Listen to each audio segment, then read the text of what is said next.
All right, welcome back to Pax Mithdosica, session 99, believe it or not. Whoa!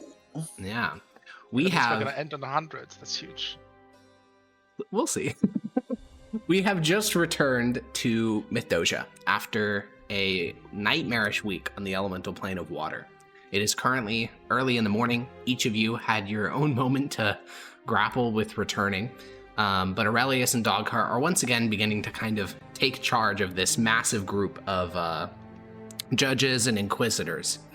Aurelius will immediately start to organize alongside Dogheart, getting injured judges and inquisitors sent to apothecaries and shrines. Are any of you injured enough that you would like to go there? Like, as in, you would get healing, any conditions you have relieved. I think you're all doing pretty okay, right? If I remember right, I was at 1 hit point.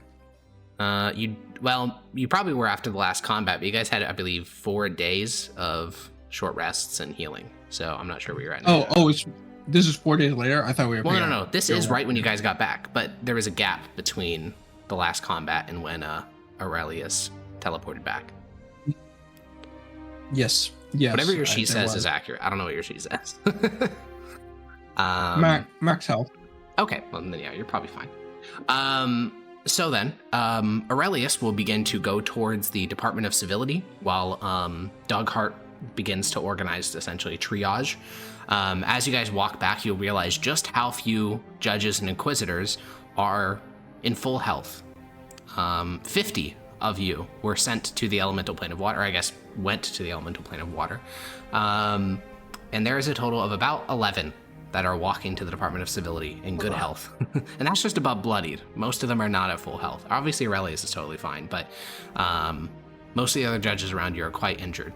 And you also notice that not a single one of the lower level judges is here. They are all severely injured. Lots of lingering injuries for them to worry about, but not for you guys. You guys are chilling. As you guys walk, you'll notice that despite it being morning, the city seems quite busy. So it's about 7 a.m. when you guys get here, and you start to walk across you're not actually that far from the Department of Civility. You teleported into the courtyard in front of the Imperial Palace, so it's actually a very short walk. But just as you walk down the street, you see literally hundreds of bureaucrats of the state going from building to building and hurrying and holding large piles of paper. And as you guys walk into the main hall, the massive area open to the public of the Great Department of Civility, you'll notice there are about 2 dozen or 3 dozen clerks moving through this space who will kind of stop and glance at the blood-stained and like brutal judges now standing in the lobby. And one particular clerk will walk up to Aurelius, show kind of glance at the judges and kind of bow her head a bit and say, Lord Judge, welcome back. And Aurelius will just say, "We need a room to speak with the Master of Judges. Inform him of our arrival immediately."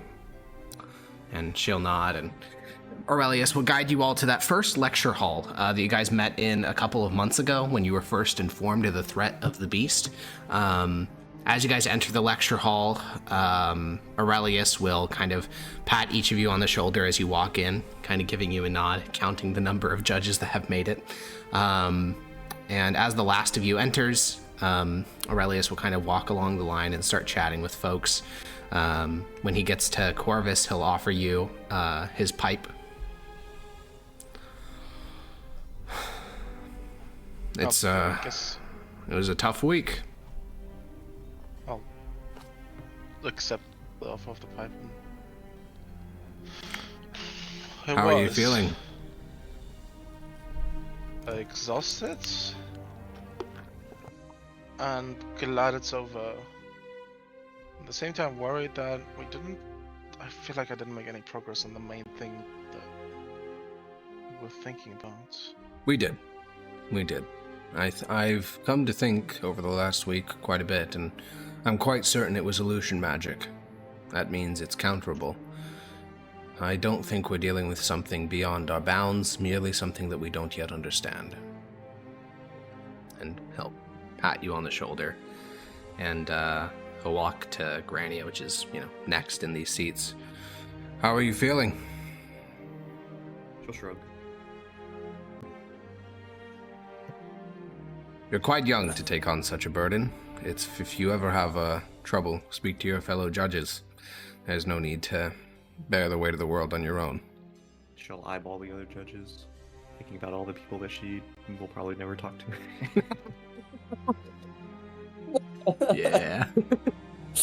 Hell nah. Yeah, Aurelius will make some small talk, but eventually Cato will enter the room. Cato looks like he always does, nearly bald with only a little bit of white hair clinging on for dear life, a clean-shaven face, white robes with purple highlights, or purple accents. And him and Cato and Aurelius will talk in kind of hushed tones at the base of the standing lectern. Cato seems to be updating Aurelius on what's happened in his absence and vice versa. And then Aurelius looks stressed as Cato explains some stuff to him. And then Cato will kind of step up onto the little stage in this lecture hall and say, well, I'm glad you're all back. But I have some terrible news for you all. But it would be a disservice not to tell you immediately. 5 days ago, Proconsul Augustius Bologna, governor of Transpontar Solaria, was assassinated.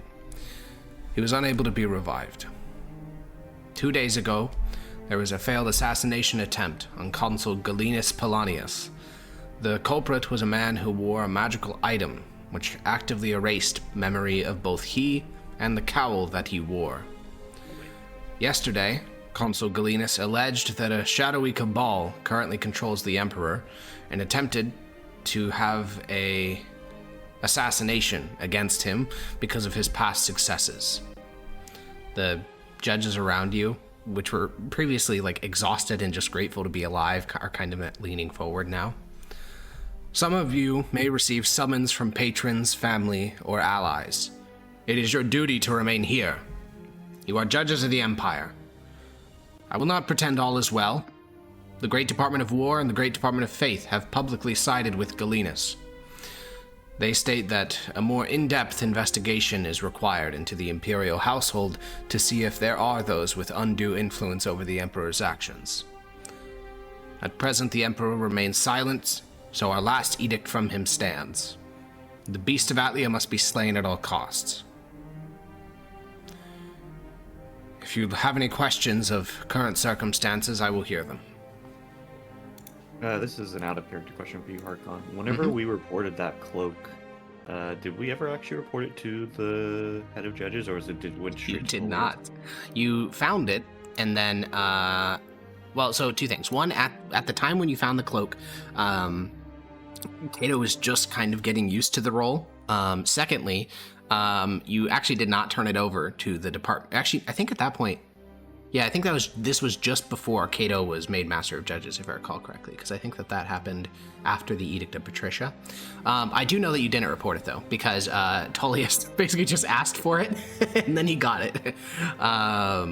There was no... Which cloak? The one the black cowl. Yeah, the one that makes you forget. Is that the one that makes you forget? Yeah. Yeah. Everything about who wears it? Okay. Yeah, and the cloak itself, yeah.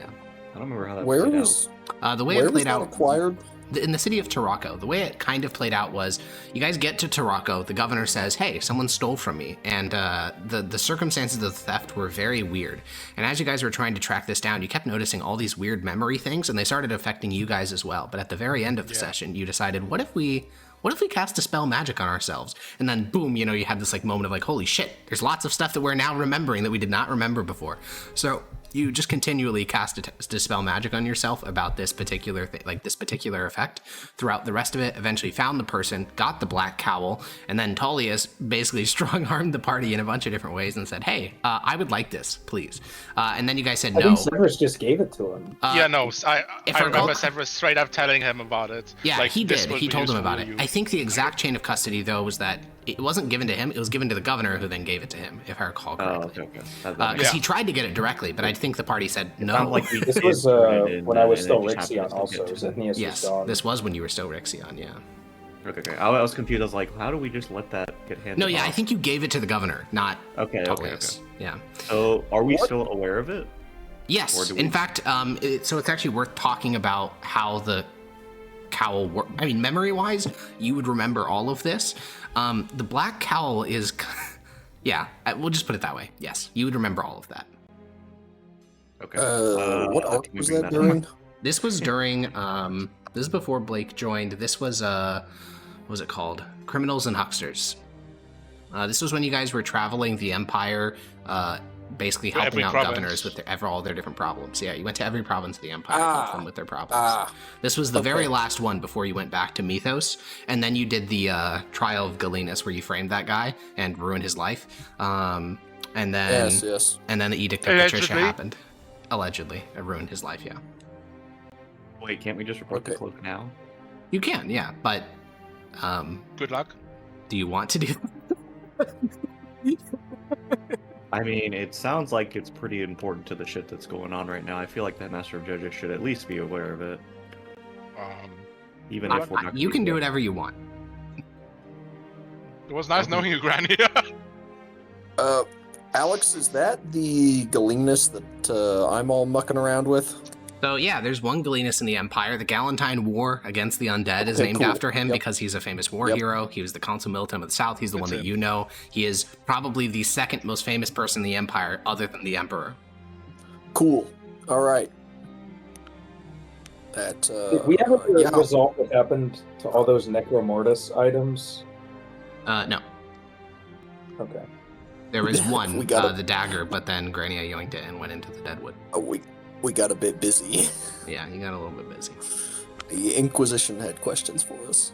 Wait, in character, do we know Tullius has this cloak besides Zennius? Yeah, if I recall correctly, you know that you turned it over to the governor, and then there have been weird things where people in the Empire have been dying with no explanation how they could have possibly died, despite the fact they should have access to resurrection. Notably, the heir to the Empire died this way. He died with all of his bodyguards in the room. All of them died too. No one knew what the cause was. Like, no one could figure it out. I mean, obviously it was assassination, but like, how did they do that? Also, he couldn't be brought back, so his soul had been taken as well, which is, insane. As far as assassinations go, that's very rare. It was just an unsolved murder, and there's been a couple more of those. Consul Lars Ignia. I don't have the full list in my head right now, but a lot of them. We have nothing that strictly ties that to Correct. Tullius. This is the first time there's been, over the last almost year, I think, maybe 6 months, there's been a number of these assassinations. However, this one, the assassin failed. He's probably dead. There's no mention, but his cloak is definitely captured because they mentioned that they Okay. caught the Well, cloak. that's very good. That's captured. If they have the cloak, then yeah, I won't bring it up. Yeah. And by they, I mean Galena specifically. Yes. So, any questions for Kato on what's been transpiring while you guys have been gone?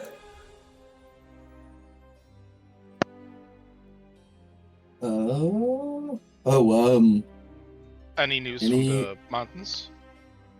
Luckily, no. Since you all, well, I was updated via scrying of the status of you all. So it is good to see you all in the flesh again, but the beast has been inactive since your attack on the Master Ward. Obviously, we also have less eyes in the mountains, so this does not necessarily mean that the beast is in any way injured. It could just mean that we are unable to see what its activities have been, since we have no inquisitors or judges in the mountains. Yeah, I doubt Any- it was injured. Any news from the plains? Yes. The legions at Kujva have all announced their support for Galenus, that being the 1st Legion, 9th Legion, 10th Legion, 11th Legion, 3rd Legion, and 6th Legion, and 7th. Okay. I have a law degree. Yeah, Is that treason? well. This is, roll me a history check. This is actually a very complicated question. It should be, you would think it'd be straightforward, but it's actually very complicated. So the answer is maybe not. Because Maybe not. Oh. yeah, so Galenus, from what you've been told, if Cato is telling you accurate things, which he has literally never lied to you in your knowledge, what Galenus said is that a shadowy cabal is controlling the Emperor and attempted to assassinate him, and that he wants to stop this shadowy cabal. And as you well know from this entire campaign, the highest law in the Empire is the Emperor. He supersedes all law. That's just like the legal foundation of Mithdosica. He is God. He is head of state. Like, he overrides all laws. So if you are acting in his interest, you literally cannot be committing treason. So the reason I say maybe is because if Galenus is right, and there is a shadowy cabal which is controlling the Emperor and acting against the Emperor's interests, that's not treason. That's actually what they should do. That is like their moral duty. The Emperor when the Emperor and this is why I said it's maybe treason, because that probably isn't happening, and it's just the Emperor making his decisions. And if they act against the Emperor, that is treason. So the core question is there a cabal or is there not a cabal? If there is, Galenus is fine. If not, or if he ever says shit about the Emperor, that's outright treason. You just can never turn against the Emperor. But he's not doing that. Probably very carefully so. One would imagine. So the answer is, until the Emperor says something, which notably he has not, we exist in a gray zone. Could be, could not be. Okay. Very interesting. And also spooky. And a couple other judges will have questions. Most of their questions is about who is supporting who, is essentially what they want to know. So some other things you'll learn is that the Department of Coin has come out in support of the, specifically the Imperial household, because that's what Tullius is, sorry, not Tullius, Galenus is raging against. He's like, I don't think the Imperial household has the best interests of the Emperor at heart. Also, we're going to go to the map of the Empire, because some governors have also weighed in on oh shit on this problem. So it begins. Civil War. The governor of Transatlia has come out in full support of the Imperial family. The Imperial household. I have to be very particular with terms here because it does matter. This one is Transatlia's emperor. We'll make them... It's hard to see yellow on this map, so we'll make it purple. Transatlia has come out in favor of the emperor. Obviously, Mithdosica has come out in favor of the emperor. Again, technically it's the Imperial household. Regia, which is, you guys knew that? Do you remember Lars, the pugilist? Yep. His dad is the governor of Regia, so they also came out in favor of the Imperial household. The new governor, or I guess interim governor is the right word. The interim governor of Transpontar Solaria has come out in favor of Galenus. And the Prince of Kujvasco, which is one of the allied principalities, has also come out in favor of Galenus. What about Sedalia and Cisadlia? No statements yet. I see. Any same with expected... Praeton. Same with all those. Praeton is technically, I guess. There's none expected, though. Two great departments have explicitly said they are neutral, as in they're going to let, basically the Emperor resolve this. Civility and magic. Oh, civility. All right. Yeah. War is on the side yeah, of War and Faith have fully sided with Galenus. They say that there needs to be an extensive Faith investigation. Has sided with Galenus. Yes, Faith has sided with Galenus. That's unexpected. Yeah, well, the Emperor's been fucking them really hard lately, so... Yeah. Their explanation is that actually none of those actions were done by the Emperor. They were all done by traitorous counselors inside the Imperial household. I can keep hopping that code. Incredibly based. Unfortunately, the Inquisitors that you guys have been fighting with are not a part of the Department of Civility. They're a part of the Department of Faith. So, hopefully... Unfortunately. They choose to help you. Oh, shit. But yeah, Cato will answer those questions about where the different folks are aligning. Also, a bunch of the clans came out with statements as well, but those are exactly what you think they are. Clan Bologna, head of the Department of War, is in favor of Galenus. Clan Ignia, and head of the Department of Faith, is in favor of Galenus. It's what you'd expect. There's not much of interest there. Most of the clans are staying very neutral. Any head news from Clan Viria? Clan Viria is not... I mean... No, it's not a real clan, man. Yeah, okay, yeah. Blake, you asked a question? One of the great houses! What about Perusian? The head of Perusian is the Emperor himself, and he has said nothing yet. No. Alright. Remius, who do you side with? What? I don't know. I'm just being dumb. Oh dear, Premiers, who do you start with, huh? Uh-oh, Let's make it real Monka. complicated for you. Well, with that, Kato will say, "You have all more than earned a rest. I will... Obviously, we need you in the top shape before we deal with the beast. I will spend the next week with Aurelius and other among you, developing a plan on how best to deal with the beast. And I want to assure you that no matter what happens with provincial instability and political strife, we are judges of the Empire. Our duty is to the people of the Empire. It is our duty to deal with the beast. Whether it is your family, your friends, your patrons, whatever else that call upon you, this comes first." Now, I won't bore you any longer. I'm sure you all terribly exhausted. Get some rest. And once Aurelius and I have a plan, we will distribute it to you all post-haste. Where are we staying at? Prometheus' house. Right? Yeah. Okay. Technically it's owned by the Imperial family, but Prometheus' villa. How long are we on house arrest, basically? You're not on house arrest. He's just... I mean, We're he waiting can't for put you them under to arrest. He doesn't have start any men to do getting that some with. But yeah, you're waiting around until But him and no Aurelius reason come to up do with a that plan. Right. At You minimum, shouldn't have a any week. reason to arrest us, right? He also can't. He has no fucking power, bro. Yeah, but if he did, then why would he? I don't know. Right? I don't know. Either way, Maybe he'd arrest Zednis, I guess, if he knew.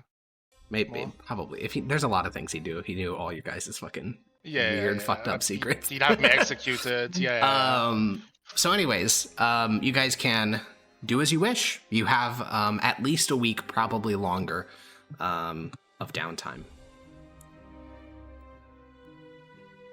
I will make my way to a chapel and pray for 8 days straight. Hog.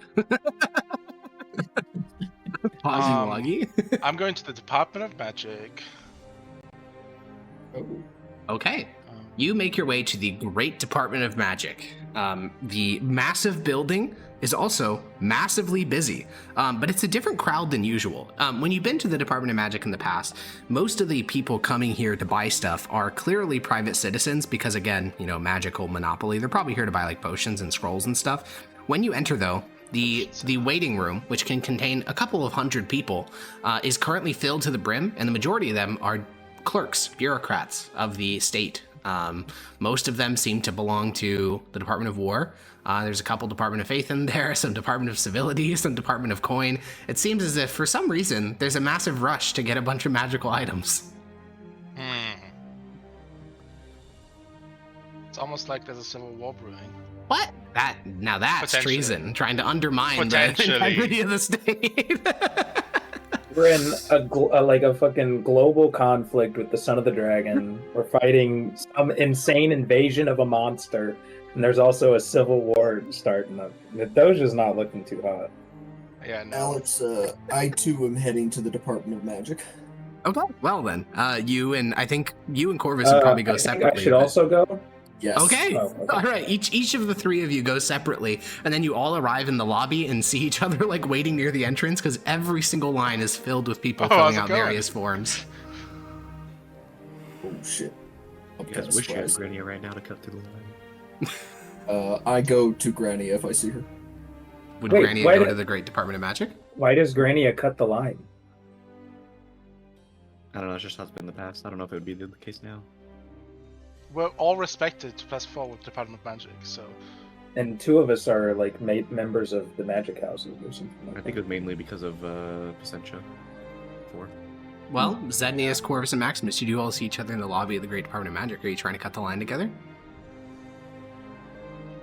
What kind of people are in line? That Is it like is- regular schmoes, or No, is it like you don't people see. that I are- mean, percentage-wise, I'd say 5% private citizens, 95% clerks. Of those clerks, I'd say 50% Department of War, and then the rest are the other great departments. I think we should cut them. They're not yeah, people. I'm cutting. Okay. You walk to the front of the line. Many clerks give you dirty glances. One even, like, for a brief moment, reaches a hand out to stop you, and then he sees your spellbook and just kind of rolls his eyes. And the three of you walk to the front of the line. A person wraps up, and then you step forward, and the clerk says, "Hi. Hello. Do you have credentials?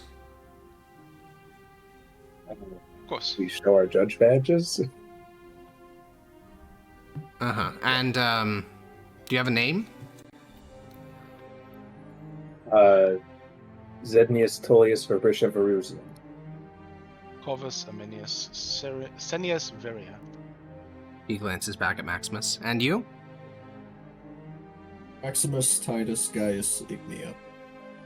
All right. And she looks at a list that she has behind the counter and says, all right, I can't sell anything to you two, and she points at Zednius and Maximus, due to decree by the autarch, but you, she points towards Corvus, I can sell to you. If that's what you're here for. If you have alternative requests, that would be a different line. I'm sorry, why can't you sell It's to the me? autarch? The autarch has issued an order that, due to civil strife in the Empire, items are only to be sold to those considered trusted, those belonging to Clan Fabricia, Viria, Arenia, or Lartia, and they cannot be directly a part of the Department of War. I have a Fabricia in my name. Yes, but you are a part of the bloodline of Verusian, which is listed here as partisan.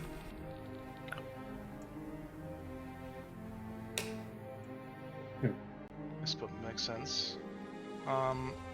What I do need to ask, what department? You are a judge of the Empire, which I believe is Department Civility. of... Oh, civility. Then yes, I can show you the lists. I warn you, our stock is going fast. I'm looking particularly for shields and heavy armors.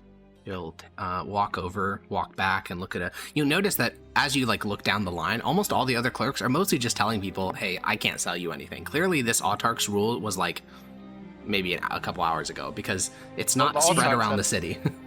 That isn't Aurelius the autarch, or is he's the deputy autarch? Right? Yeah, Aurelius is the deputy autarch, and he has not been doing his job for 4 months.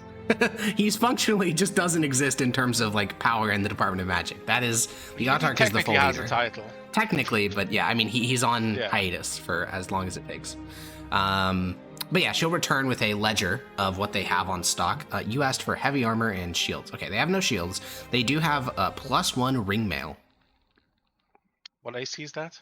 I don't fucking know what ring mail What is, the fuck man. Ring mail, bro. Ring mail is a type of heavy armor. Yeah, but it's probably garbage, right? It is. It's heavy armor with 15 AC. Do you even have the strength to wear that? Yeah, I He do. probably does. Well, yeah, that's garbage. I'm not wearing that. That's literally worse than chainmail, which is like mundane chainmail. Why would you ever buy You that? could go to the Department of War. Just buy mundane plate. Well, yeah, that's what I was gonna do. Well, I wasn't gonna buy it. I was gonna have it requisitioned because it's mundane, right? Edict. Maybe the Department of War's put out an edict, bro. Yeah. Either way, is there anything else you'd like to look at on the list, or? No. The other thing I wanted to do is presumably not related to buying, but I wanted to access the scroll repository to copy a spell. Sure. Yeah. She will walk over and unlock a door, allowing you into the Department of Magic. Normally that door isn't locked. It seems as if there's been a lot more traffic than lately. Probably a lot of very upset clerks that just waited in lines for fucking 5 hours and were told, hey, we can't serve you. But yeah, Corvus, you'll be allowed to go back. Zednius and Maximus will not. Yeah, you can head down into the scroll repository, Corvus, and it is empty. Most of the people in the scroll repository at any time do not belong to the Department of Magic. The Empire is quite big. In fact, the majority of spellcasters don't even belong to the Department of Magic. They belong to Faith or War, especially War, because I don't know if you remember this, the Edict of Patricia put all War, battle mages under the direct power of the Department of War. So the overwhelming majority of spellcasters in the Empire are a part of the Department of War instead of Magic. So you are one of 2 people in the entire scroll repository at the moment, and the other guy is the guy who runs it, like the librarian, essentially. So what are you looking for? Well, this is also where they keep permanent spells, right? Yes, this is where they keep quite literally the rarest class of scrolls, which are permanent teaching scrolls. I'm looking for 8th level. So there are Anything 3 circle. 8th level spell scrolls here. They have Demiplane, Sunburst, and Clone. Clone, huh? Clone is a necromancy spell, by the way. Okay. Booga booga. Now, what is necromancy really? But it definitely is that. But they don't seem to care particularly because you're not like bringing anything back from the dead And or whatever. do I have to pay to copy these, by the way? No. Okay. Well, you do need to pay for the arcane ink if you don't already have any, but I think you do. I believe I don't have any on me at the moment. Oh, then yeah, you need to pay for arcane ink. How much is arcane ink? It was like 5 gold per level. okay. Do they have any 7th level spells, by the way, Yeah, they do. other than teleports? Well. And Corvus' Blazing Salvo, I think, is probably in Yeah, there you now? added that in there. That was mandatory. Yeah. Oh, they do. They have plane shift because Aurelius did that, and delayed blast fireball. So they have plane shift. They do. Yeah, Aurelius put it in there. Is clone just an immortality hack? Yes. Yeah. If you have the, it costs a lot of money. It does. I mean, It does cost quite a bit. There's a lot of 3,000 immortality gold. hacks when you get a high enough level wizard. This is probably the least 3,000 interesting one. 3,000 gold is not that much. Not for a wizard, no. That's like 3 years of work if you're a middling wizard. Yeah, I'm gonna. You said 5 GP per spell level. So Yeah. that's 24, 31 times 5 is 155. I'll pay 155 gold for ink and copy all the 8th level spell slots and the plane shift. You want a reminder on take what me those some- 8th level spells are? Who put plane shift in here? Aurelius did. Is that the guy I that was did with us? Yeah, Yeah. I thought he was being Used realistic about eight, it. I I was like, thought. I don't want to do He it. was being with his, but when you, so if you invent a spell or you discover a spell from like an old source, like an elven spell book or something, the Empire has the Department of Magic forces you to make a master copy of that so it isn't lost. It's their way to try to preserve the knowledge of magic. It's why Corvus had to contribute his spell to the Imperial archives. Do you need a reminder of the 8th level spells, Corvus, or are you good? Sunburst, Demiplane, Clone. I got Yep, it. Sunburst Demiplane Clone. That's right. Okay. Well, while he's copying those, that's literally like 3 days of work to do that. So Yes, he'll be yes. busy for a while. Maximus and/or Zednius, since you're cut off from the Department of Magic due to a very arbitrary and questionably legal edict, what would you like to do? Go find Grania. Okay. And Zednius, what about you? I'm gonna ping Tullius. Okay. What are you sending him? Hey, we returned from the plane of water. I've heard a lot of news. We should catch up. Yeah, the reply will come very quickly. I'll be busy for the next couple of days. Things are reaching ahead. I'll contact you when I can. It goes to... Okay, If I had any third level spell slots right now. Then maybe I look for the other assassin guy that's in my side, the awkward one. Yeah, I know which one you're talking about. Your fellow judge. What's his name? Yeah, he was there at the meeting where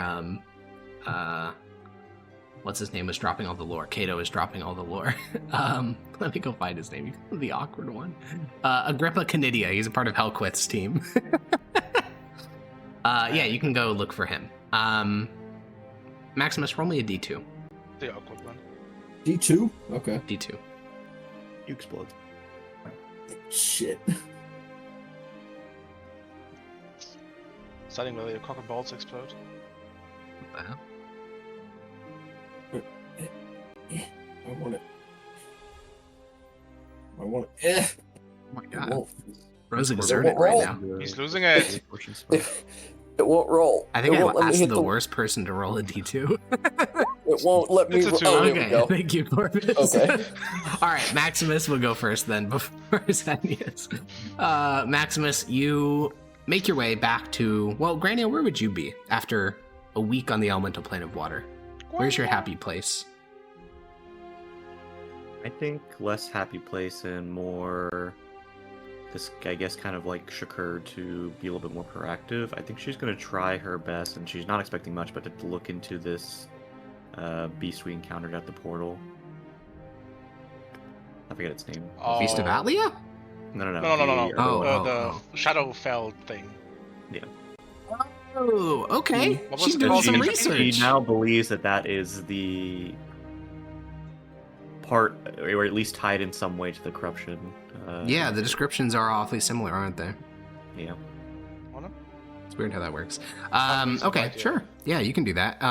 You can go to the Great Imperial Library, which is technically run by the Imperial household. Uh-oh. Yeah, roll me a history check.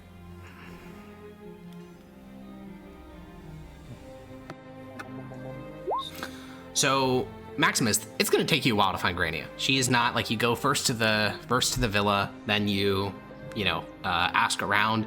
I mean, no one knows. So then you go to the Department of Civility, say, hey, where is she? And they're like, we don't fucking know.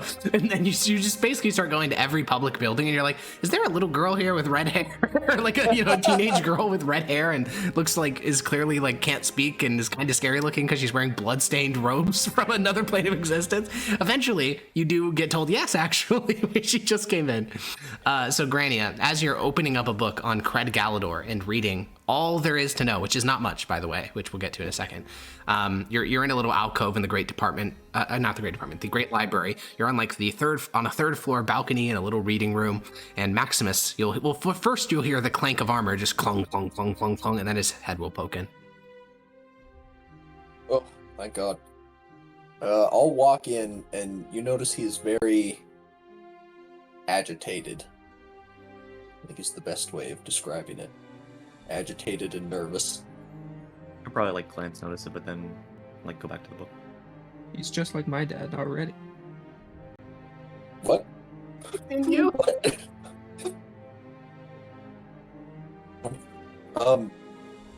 Grania, can you cast Sending? While still looking down the book, she'll shake her head no. Fuck.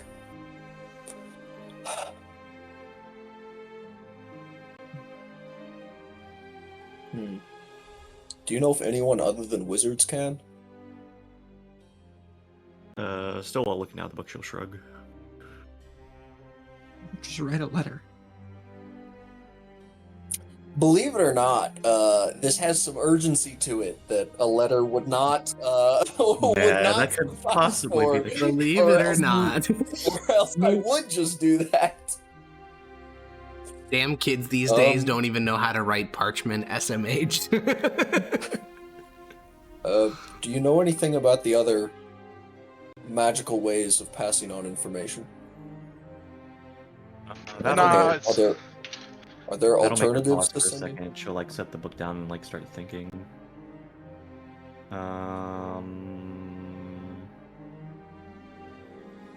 She'll shake her head no. No, there's no other way, or no, you don't know. She'll sign don't know. Hmm. Okay. All right. Thank you. And I'll get up and tromp off. Clung, clung, clung, clung, clung. Shit. Yeah, I guess I have a little bit of research to do then. yeah. What are you looking up? Like what circle one needs to be able to be to cast sending, and then Right. other ways of getting it, like giving You info. ask someone other this, or than are you sending. like reading a book for this? Because one would take No, about 10 I'm- seconds, the other would take a while. Oh, one would take 10 seconds? Yeah, man. Yeah, I want to do that one. Okay. Well, what? Okay, so you can just go to the Great Library. You can ask like the guy who specializes in arcane studies, which they have. He's not a wizard, funnily enough. He can't actually cast magic, but he knows a lot about it. Shit. And you can ask him, hey, basically answer these questions, please. And he will answer them very rapidly. Sending is a 3rd level spell. Other ways to do it would be the dream spell, which is quite good. It allows you to not only convey a 25-word message, but potentially an hours-long or days-long message, because you can essentially control the flow of time in their dreams, which, you know, when employed maliciously is fucking nightmarish, but more typically is just can be used to convey information. Those are the 2 easiest ways to magically convey knowledge. There's also entranced animals, which the Empire employs, eagles being the most. These are rare, like very rare. The Imperial family has a number of animals called samorks, which are 2-headed eagles, and for very, very, very high important messages, they use them. Most messages are just handled by messenger pigeon, though, which you don't need magic to enthrall. Yeah. Okay. Those are the options, basically, sending dream or 2-headed eagle. Yeah, well, no, you don't have access to those. It's realistically, for you, it's messenger pigeon or courier, because you're cut off to all the Department of Magic services. Yeah, I realize that. And spells.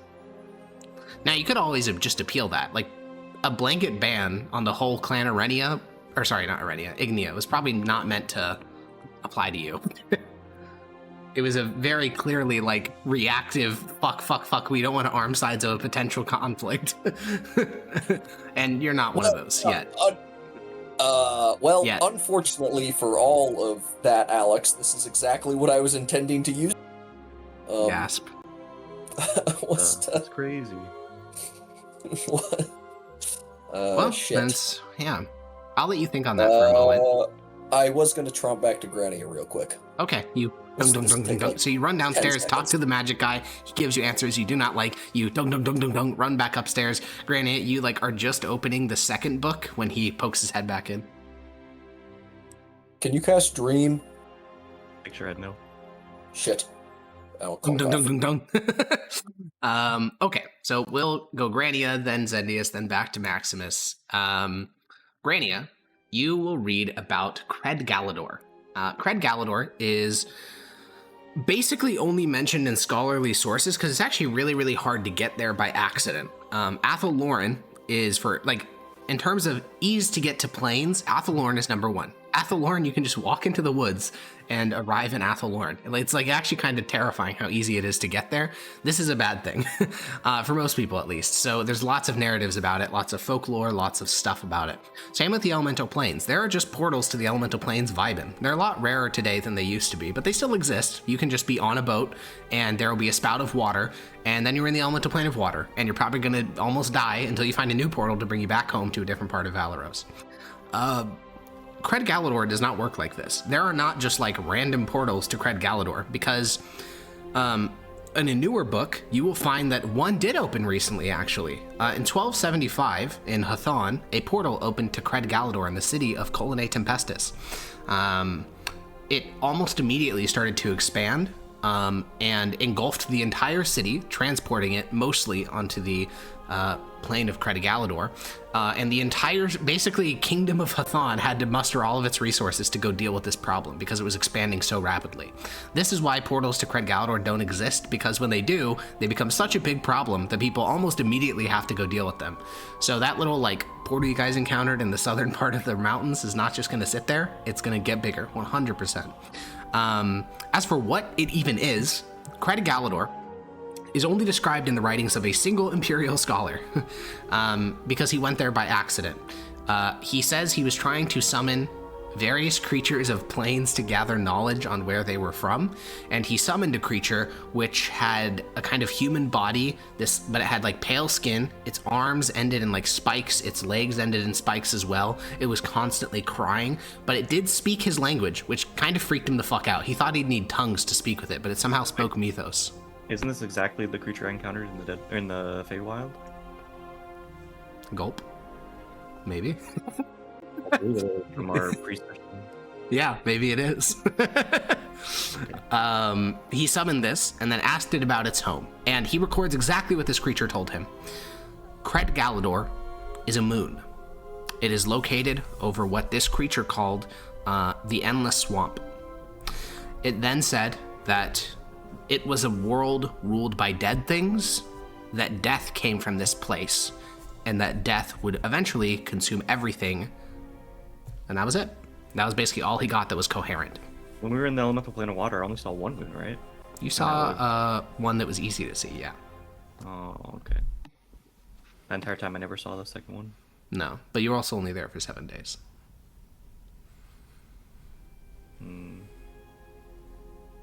Okay. She knows that the moons that she saw is the Feywild, or whatever you want to call the plane of Fey is.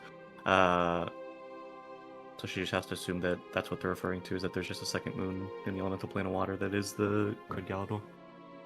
That would make sense, yeah, from your understanding of all this stuff. Does it ever say why this creature was so cooperative to this guy?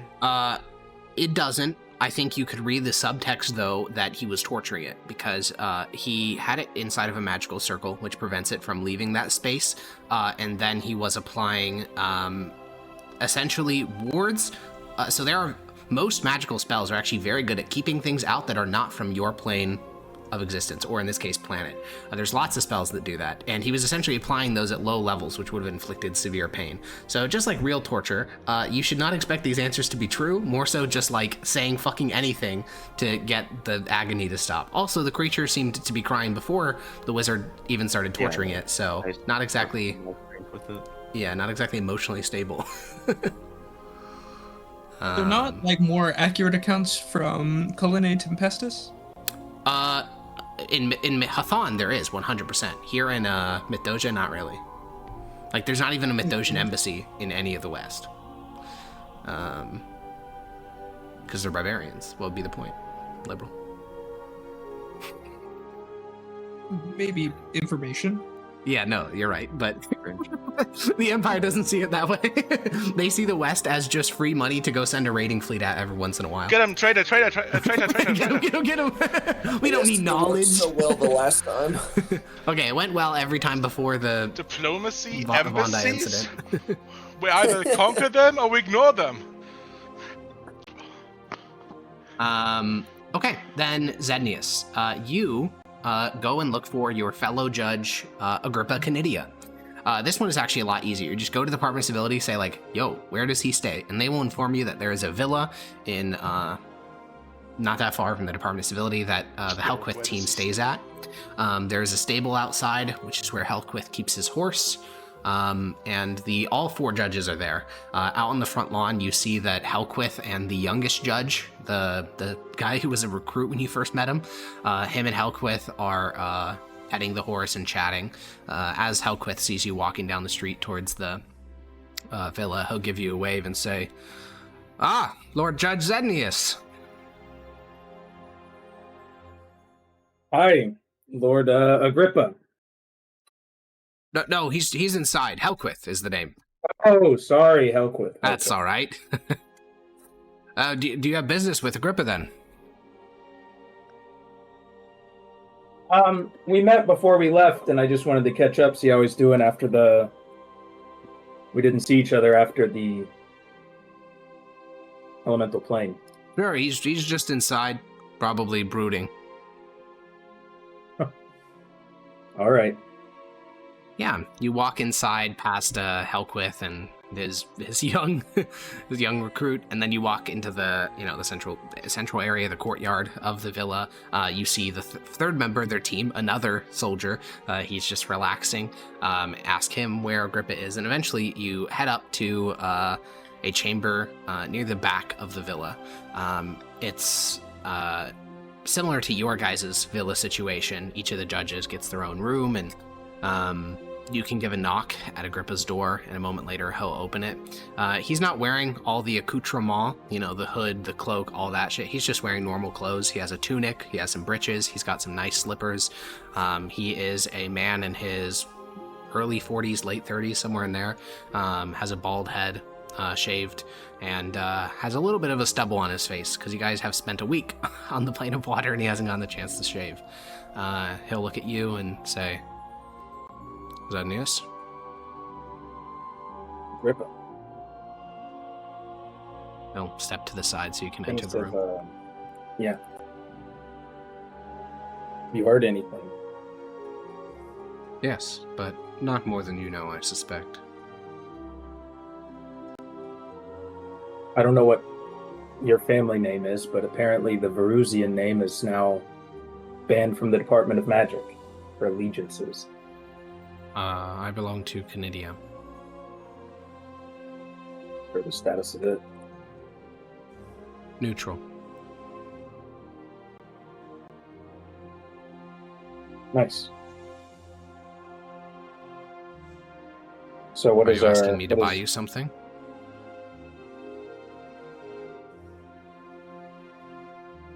If you could get me a tuning fork attuned to the material plane, I will ask the Department of Magic if they have such a thing. all right.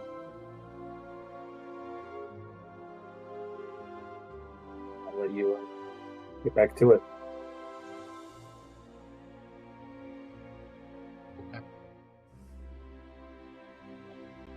What an awkward guy. And then everybody laughed. Yeah, It was, 'cause I'm we had so outta much here. fun. Listen, he's nothing if not consistent. Yeah, consistently fucking shit.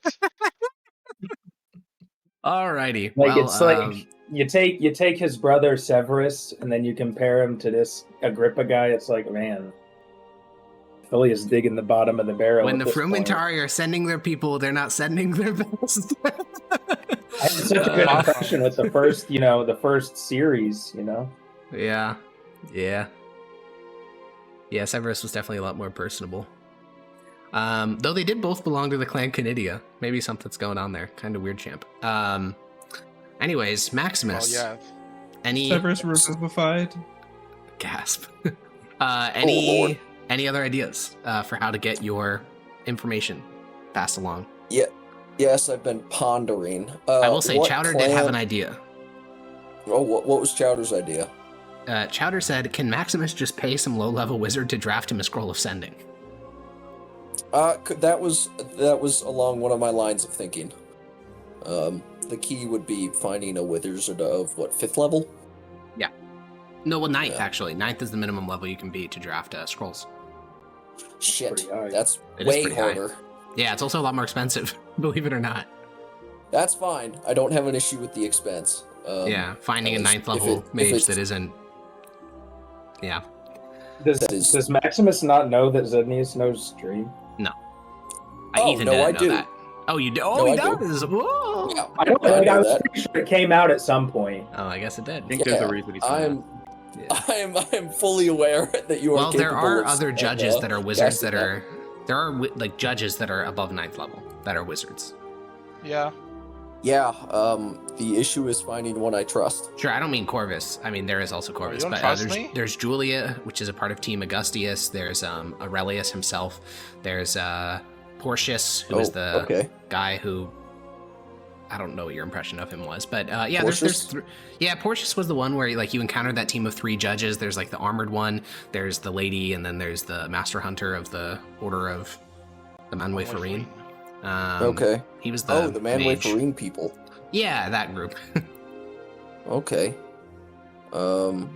Interesting. All He right, belongs that's to another Clan line of- Batucia, which is one of the most irrelevant. So I don't know how that factors into I've your... never even heard of that clan. Exactly. one of the That's most how irrelevant? unbelievably irrelevant they are. That's okay. That's helpful, actually. Oh, that's okay, super well. helpful. First off, Funnily is enough, they are Grant- actually very important. They head the Department of Coin. You guys just never interact with them. Oh wait. Oh, that's bad. Never mind. Oh, you don't want to talk to them? The Department of Coin's the one that sided with the Emperor, right? It is. Well, with the The Imperial Emperor's household, household. yeah. It is important but to you- distinguish, but yes. It's the household. Yeah, but you've of the labeled Emperor. it. I as have labeled them Emperor that. this one. Russia, Russia, they So- say. So yeah. Yeah. No, that's a no go. Okay. Is Granny a part of one of the clans that Yes, has been she's banned allowed. from buying stuff? No, Or you are She's allowed? he's allowed. Oh, okay. All right. This may be easier than I was hoping it would be then. You also, again, you literally could just escalate like one level and be like, let me talk to your manager. Oh, really? I mean, yeah, bro. I don't know could why you're try. taking some random clerk saying, I mean, I'm not going to say it'll work. I'm just saying you should not let a single random clerk stop you, okay? Be less polite. Yeah, be more of a Karen. That's a good point, actually, and I do need more You're a potions of damn lightning judge of the resistance. empire, and some random clerk just stopped you. Yeah, just pull out your warhammer. What you gonna do? About it? He's Just fucking he's kill him. skull in. I will bash your brains in. Gods, I was strong then. I'll pursue this particular line first before I Okay. go yelling at middle managers. Okay. And what is this particular line? Back to Grania. Okay, you go back up to the library. Grania has like 4 books on the table in front of her. She has a little paper in front of her written in like her own script, and it's like corruption, Galador, moon, and there's like lines drawn between it. She's having a moment, but you poke your head into the booth. Oh, This is that like looks 3 hours tricky. later. You've been doing lots of other shit. That's fine. Yeah. Yeah, I'll tromp back over, sit back down. I need to ask you a favor, Grania. Uh-oh.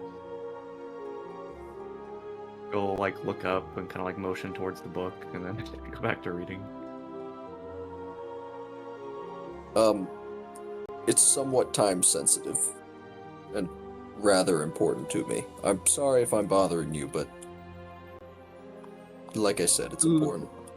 This is like the most dad thing he's ever done. He's about to give Gray like an unskippable side quest. It's He's so saying cool. it's important to me. Bother her 3 times. Do you know about this? Do you know about this? I need you to do something. She'll let out a sigh. Oh, and no, you're not a then- cat to know you. That is kind of what I've been doing. She'll let out a sigh and then close the book and then give you her full attention. I need Which is me. She has a TikTok open. scrolls of sending, and the Department of Magic has banned a bunch of various clans from purchasing things from them.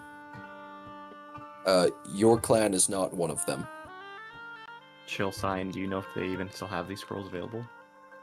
I do not know. I suppose I could ask Corvus, he might know, but I do not want anyone else other than me and you knowing I'm looking for these. She'll let out another big sigh and push her chair back and then go to walk downstairs towards the Department of Magic. I am gonna need to give you the money. I don't think it'd be a good idea for me to be seen She'll hold out her hand. with you. Let's see. Third level, Alex, what's the range of those? What's the range for those? Yeah, I'm trying to remember off the top of my head. I can't, so I'll go look at the pricing. I think it's like 100 1 to to 8. 200? No, I think it's way more. I think it's like Oh, 100 to 500. Yeah. 100 to 500? Yeah, I don't think this one is price fixed either. Some of them are by the Department of Magic. I don't think sending is one of those. sending Uh, isn't. okay. I assumed it would. Oh, sorry. It is price fixed actually. Oh, Holy Fantastic. fuck! It is 800 gold. good heavens! Now it is a supply Yeah. thing. To be fair, it's because I mean you may know this. 3rd level non-ritual spells include Fireball, so Yep. and things like that. So they're actually in super high demand. So this is the most expensive price fixed type of scroll. Good heavens. But think about this: you're okay. funding the Department of Magic. Smile. Ugh. For only $800,000. Yeah, that's fine. I don't think my contribution is gonna make or break them. No, probably not. That's what you think. They're absurdly rich. How much is each gold bullion bar worth? How much do they weigh? Fuck if I know. I don't have it recorded like that. Okay, well, let's rephrase this. How much gold in bullion do you have? I have.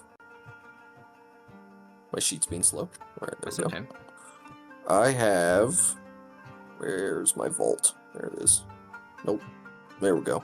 4,575 gold worth of bullion. Okay. Give me a second to do some math. Vamp and fill the dead air while I do this math. Never mind. It was very quick math. Okay. All So right, then. you said you have 4,000?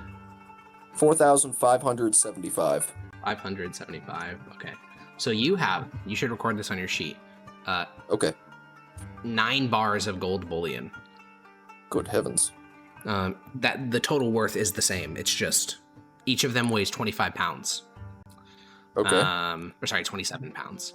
So each gold bar of bullion that weighs 27 pounds is worth 540 gold. Now, I think you'll notice that technically this does not perfectly translate, because if you have 9 of those, then you would actually have 4,860 gold. We'll say that one of them is diluted because I refuse to fuck with the math to make it work. So one of them is diluted. One of them has some silver in it or something. But the answer is each one of these bars is worth 540 gold. So if you want to give her 800, you give her 2 of them. Though that's also 50 pounds of gold. 50 pounds. And would they give her change for bullion? Is that You like know an the answer to that. acceptable thing? No. That's a no. That's an obvious no. That's the most obvious no I've ever heard. Yeah. At least with okay, like local shopkeepers, you have the small chance they'll choose to violate the rules, but not a fucking great department. That's fine. I have coins. Okay. Yeah. We'll have to. I obviously do not have 800 gold worth of coins on my person. Yeah, but one so bar we'll have and to- then 300 gold should do her well. Okay. She carried the I mean, you can be encumbered, but yeah. Okay. Okay. Yes, I will give her the 1 bar. And however much additional gold is required. Me casually walking across Mythos with almost $1 million in gold. Yeah, the counter's just gonna see her like hobbling, like struggling to carry. Yeah, you're holding a on the gold counter. bar in one hand and like 6 bags in the other, just like walking towards the counter. Yeah, sure, fair. Subtract all the relevant things, Ethan. I'll trust you to do your own internal accounting. And I'm gonna then, need the amounts. The uh, specific ones, though. well, just the worth of a gold bar. That's all I need. 540. 540. Cool. So Grania, you walk into the Great Department of Magic with a gold bar and 6 bags of coins. You walk to the counter, you cut in line, but show your judge's badge, and then sign that you're a part of Clan Fabricia. The clerk has no fucking idea what you're talking about, so they call for an interpreter. The interpreter realizes that you're a part of Clan Fabricia, and then the interpreter will say, "Hi, I assume you're purchasing something since you have all that on you." Yeah, visibly struggling to carry it, she'll nod. All right, well, just set them down and feel free to sign your request. Okay, she'll put them down on the counter, and then was it scrolls of sending that you needed? Was that right? Yes.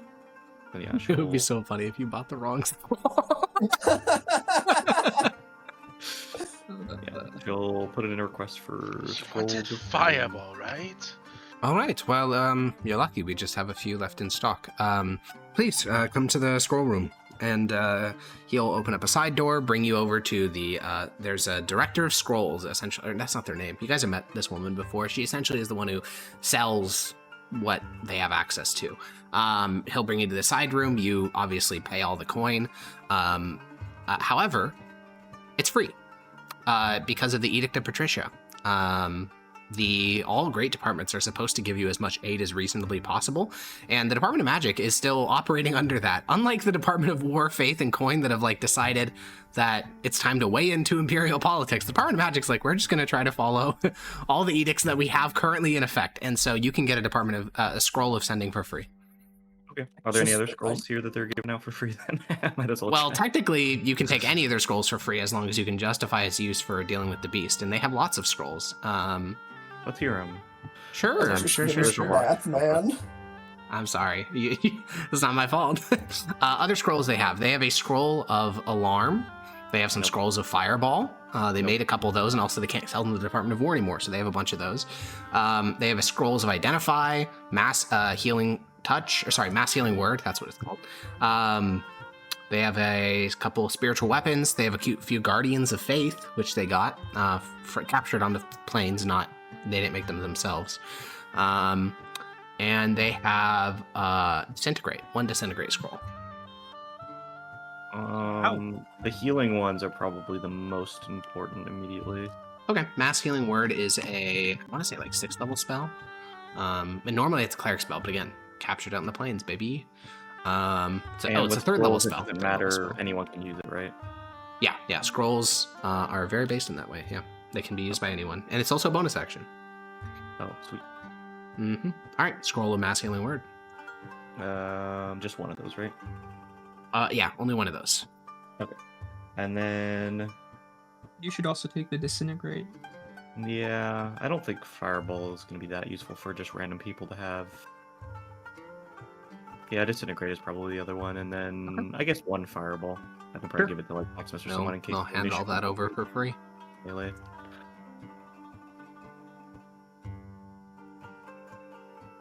On top of the sending, how many sendings do they have?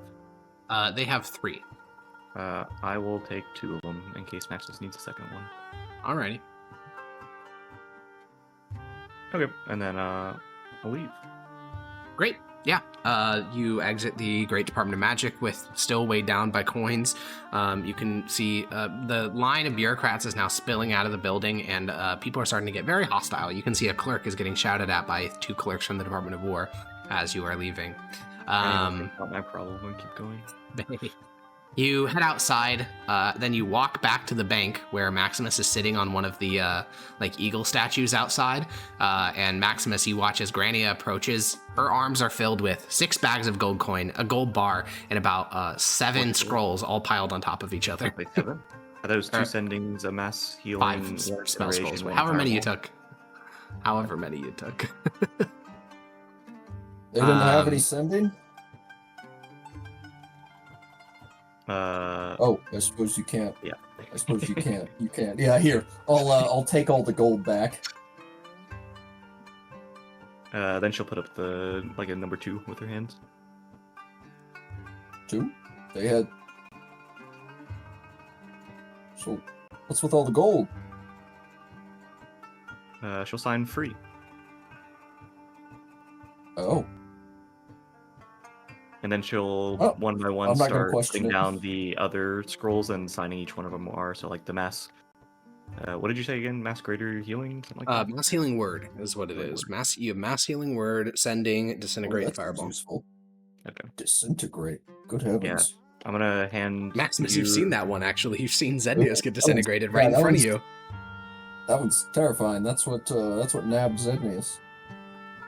I'll hand you the fireball and disintegrate, and I'll sign for emergencies.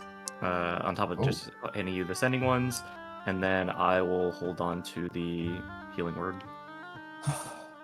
Thank you, Grania. This She'll nod. means a lot.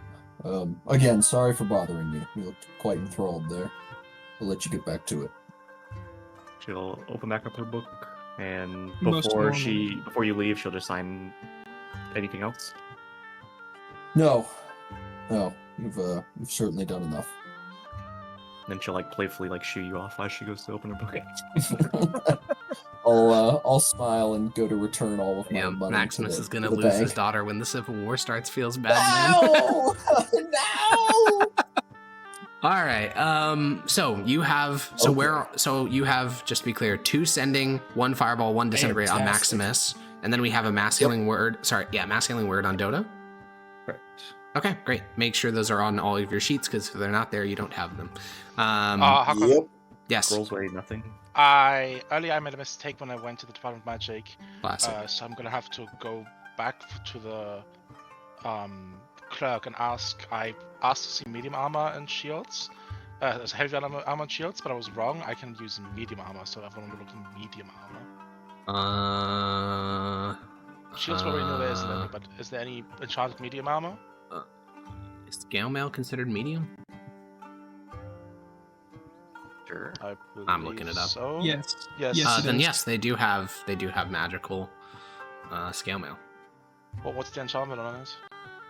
It's not enchanted. There's a very long chain of custody for how this item came into Mithdosian hands, but the very short version is they got it from the city-state, basically. It is Dorvish Golden Age scale armor, meaning it's scale mail, so it's +3. Good heavens. Wait, scale mail +3? Scale mail +3, yeah. I'm gonna assume that's like unaffordable. How much is it? Well, Considering the edict, maybe I can get a discount. Copium. oh yeah, they'll give you a discount. Is it Okay. like 50,000 1 gold? billion. No, Roll come on, 300 guys. D100s. No, it's just actually a D4. It's just a D4. Of For me. thousands, I presume. Or Roll a D4. 10,000s. Just roll 1. 3. All right, then now roll a D2 300. for your discount. Oh shit. 1. All right, it'll Oof. cost 2,000 gold.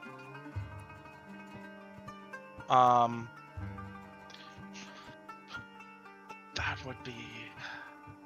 I don't have that much gold. Yeah, just to but- describe. I mean, so they'll show you the verbal, like the written description of this. This was recovered from a dig site in the Serpent Spine Mountains. The dig site was discovered by some city-state people, and then the Son of the Dragon found it, and then the Son of the Dragon has been selling it in the city-state to finance his war effort, but the Empire has been the primary purchasers, because even though the money does go directly to the dragon, the items are really fucking good. So they've basically just been funding the Son of the Dragon indirectly, because it's worth it in their mind.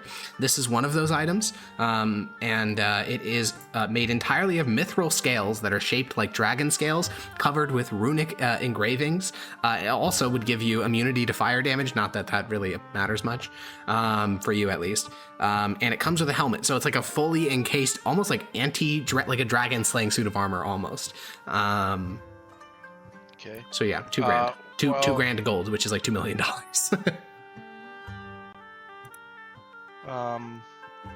It is time.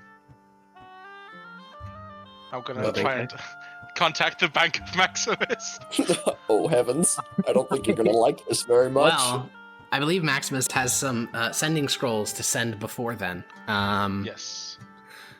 Who are we sending, Yes. Maximus? That is the question.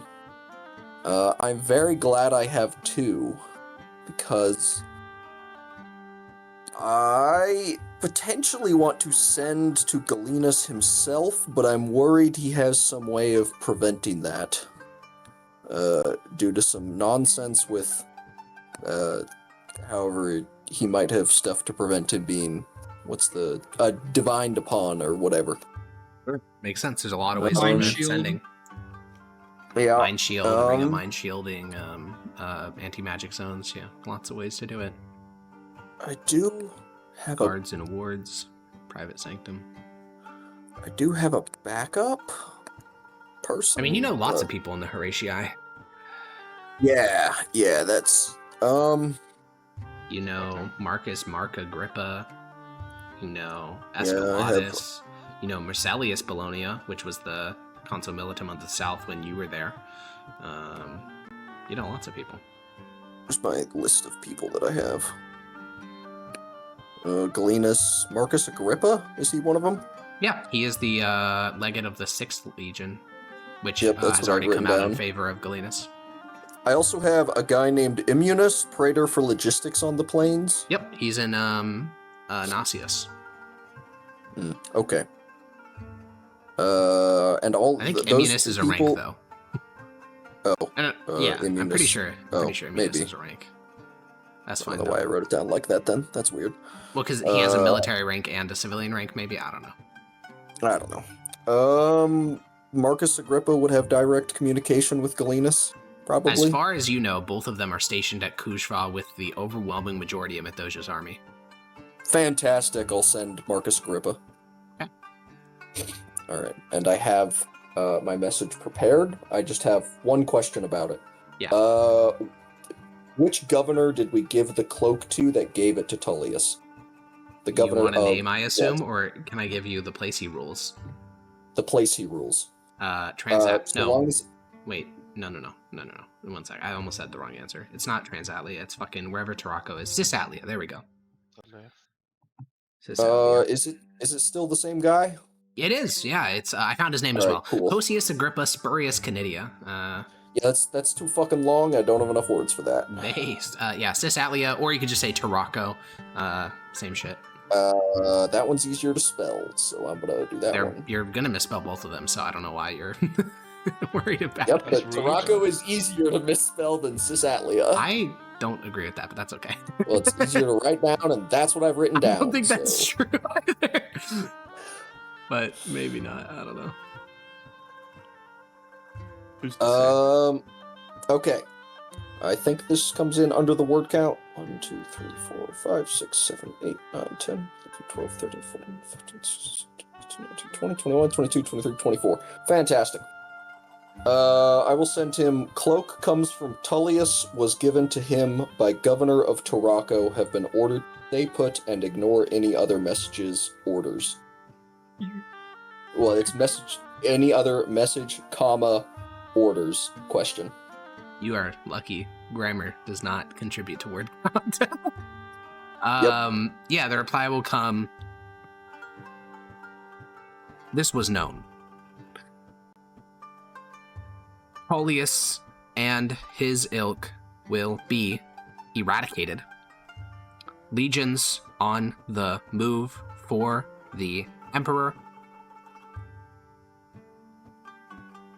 Beast first, then join us for your command. 25 exactly. Beast first it is. God, I love the military. So the military is on the side of the Oh, Emperor? they make it so easy. Everyone's on the side of the Emperor, Blake. Oh, true. Except they for the Tullius. No. Are they the He's ones- on the side of the Emperor as well. If your question is, are they the ones labeled Emperor Blake? Then, no. They are not the ones No, but we labeled all love the Emperor. Emperor, guy. We all love the Emperor, guys. Literally, yes. no one does. Speak love shitting. the Emperor, save me! Please Uh, save me, Emperor. Please save me. Fantastic. Praying on his Okay. horse. So, yeah, Maximus, you sent through that message, you get that update. I will say, you did, I don't know if you noticed it, you did get a piece of information that is not public yet. He just said the legions are on the move, which is not known in the city. Probably rather highly classified. Yeah, a As pretty big classified as deal. anything could be in the fucking. The fact that he Wouldn't trusts you believe with that that. information is quite a bit. Yeah. Yeah. I Yes, also will he give does. you an update. I mean, so this is more of like a general thing. Last you have heard, so you know this information is wrong, but the question is how wrong it is. The Empire as a whole had about 100,000 men under arms, which is absurdly high number. I mean, it's probably bigger than all the Northern Kingdoms combined in terms of like standing army. But about 50,000 of those were at Kujva preparing for the next campaigning season against the Son of the Dragon, which was due to start in 3 weeks.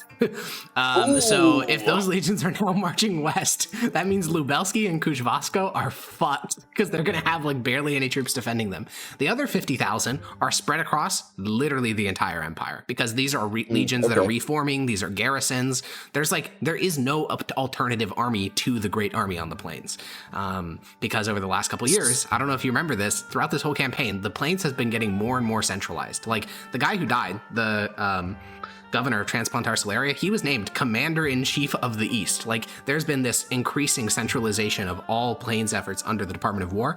So, Inglinus is now functionally in command of those. So, a very large chunk of the Imperial military has been centralized under him. Oh, it's looking so up for military stands. We love military. Surely. We love military. Also, I have to say this.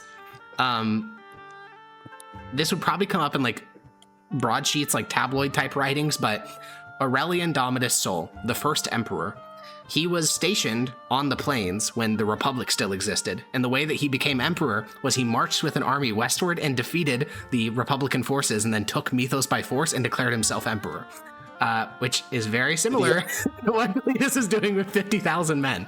Did he cross a river he wasn't supposed to cross? He did. By chance? Yes, he did. He did. He crossed the Madrinus River, which was the line between the plains and Mithdosica. Fantastic. Yeah.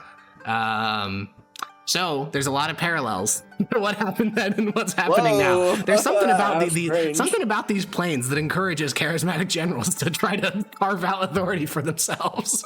History repeating itself. No way. Who could have seen that No coming? way. You're Hopefully telling me not. we didn't learn from history and thus are repeating it? We fucking learned Hopefully nothing. We're Tullius doomed to didn't die. learn. Humanity's doomed to fail forever. Let's fucking go. Well, The eternal Maximus, cycle continues. Yes. you're at the villa. You've just composed this sending message.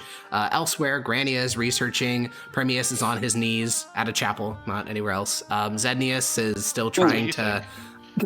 acquire his tuning fork. And as you sit in the dining room thinking, Corvus will arrive. Oh. Hi, Sorry Corvus. to interrupt. No, you're fine. I was pondering my jerky. I see. I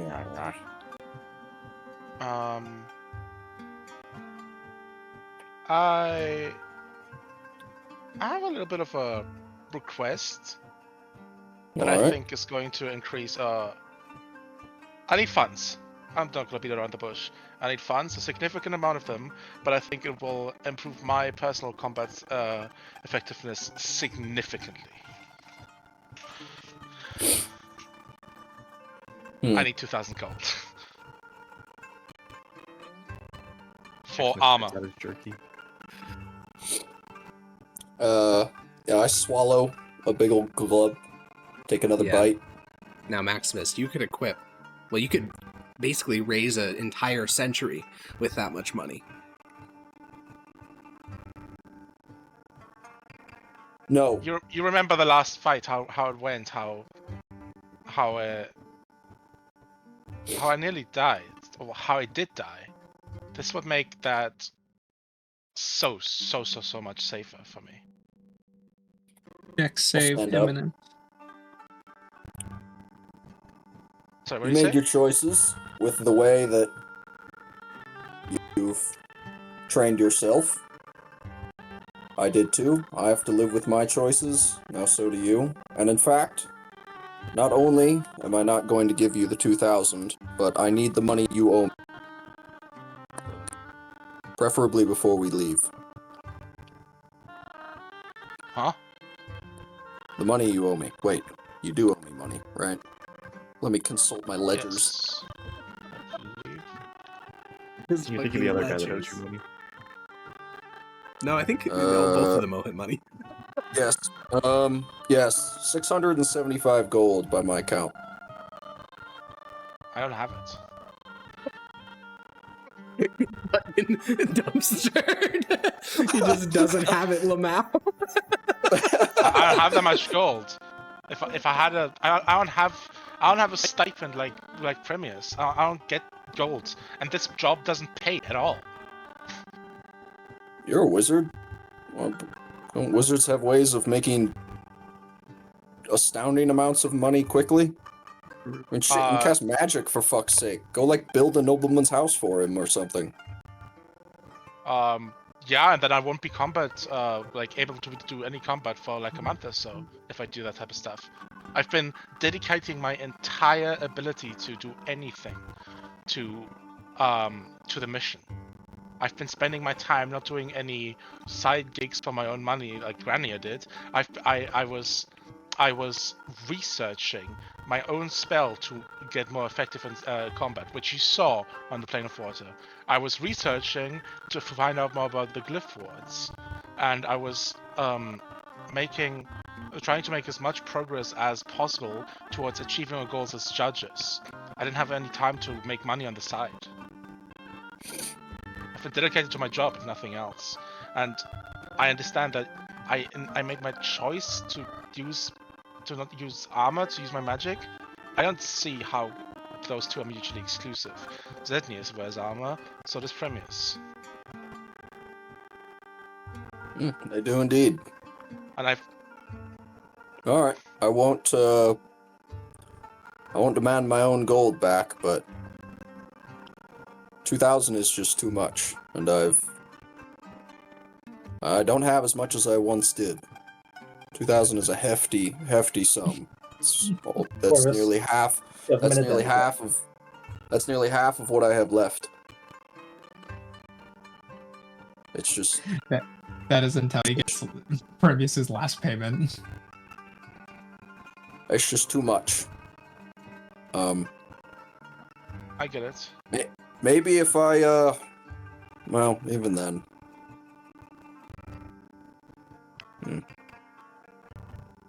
Out of curiosity, what is it you're going to buy? Specific. I get armor, but specifically. Yes.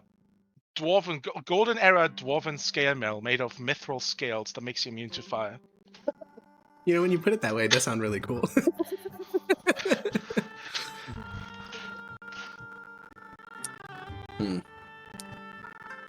It comes with a helmet. It's pretty cool.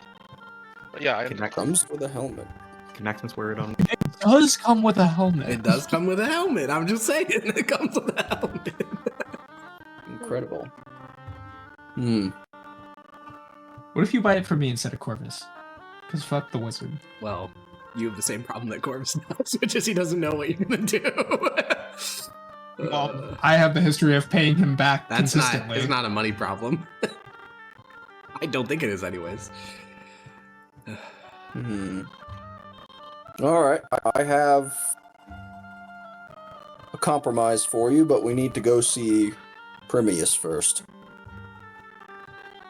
He too owes me money. Okay. And as you said, he does have a stipend. So, let's go see him. okay. Yeah, you All right, guys then. walk through Mythos. Internal monologue of what the fuck have I got myself into? Hey, man, Like Uh, it's about to when you about to borrow- tell me you when break you- Primus's kneecaps. When you borrow from the knee-breaking bank of Maximus, all right? Well, as you guys are walking through the city, news shall begin to spread. It's going to be spoken by largely town criers.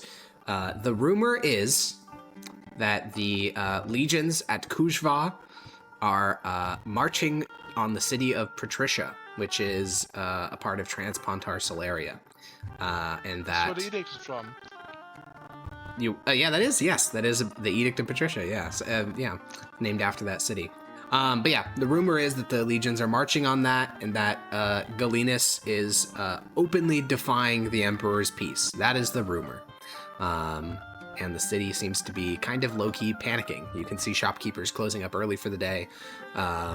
There is the Imperial Guard, like a section of Imperial Guard will walk past you, and they're headed to the Department of War, the Great Department of War.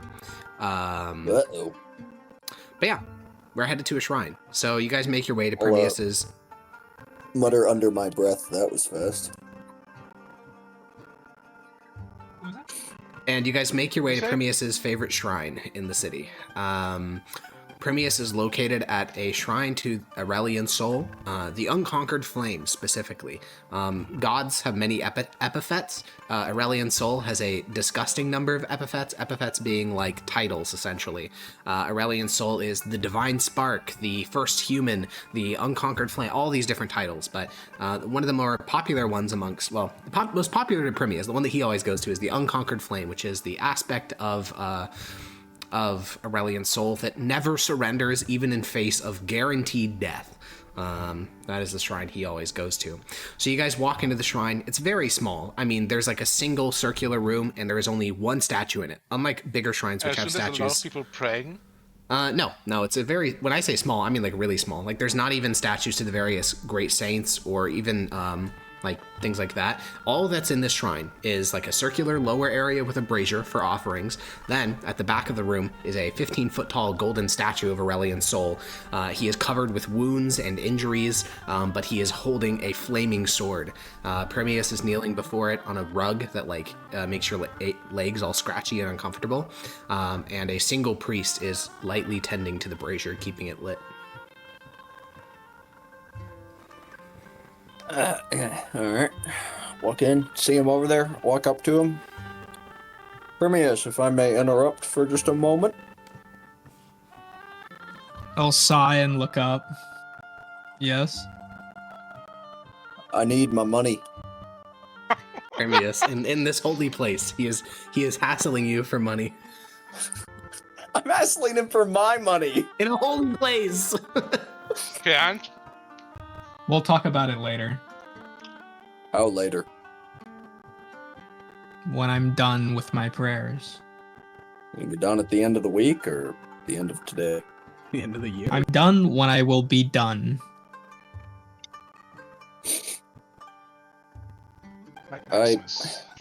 let's wait. Either wait inside respectfully, or let's not outside. We shouldn't. I'll just glare at him. I'll close my eyes like, this is bad. Yeah, the fire tender is giving you both a dirty glance. Vibe killed. 5 terrorists. Also, I'm just- Absolutely. I'm just ignoring him. I'm staring forward. Yeah, I'm yeah. continuing with my prayer. Sorry for disturbing you, Primius. I apologize, Father. That's towards him, and I'll walk on out. Yeah, you exit the shrine. All right. That didn't go as well as I wanted it to, but as you said before, Primius has done quite well in paying me, so I trust I will get my money. As for your request and the compromise I have come up with, I will buy the armor, but the armor will be mine. I will loan it to you for the duration of this particular problem we are facing.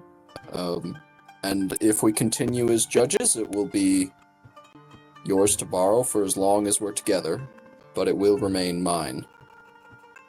Just out of character, since you kind of know there's a civil war coming, and also the fact that you're probably going to be on the other side, and how do you plan on legally getting it back from him, a wizard that can legality teleport? thing. He doesn't get to wear it or have it when we're not in active combat. You're not putting So on he has armor to spend the takes quite a first bit, 6 right? rounds. Are you standing there and telling me that putting on armor takes a while? No. No, you're not.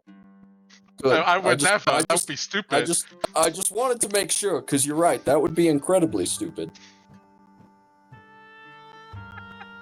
But did you... Wait, All you right. actually Well, okay, yeah, that's the deal. You've is been there an offered. option to, like...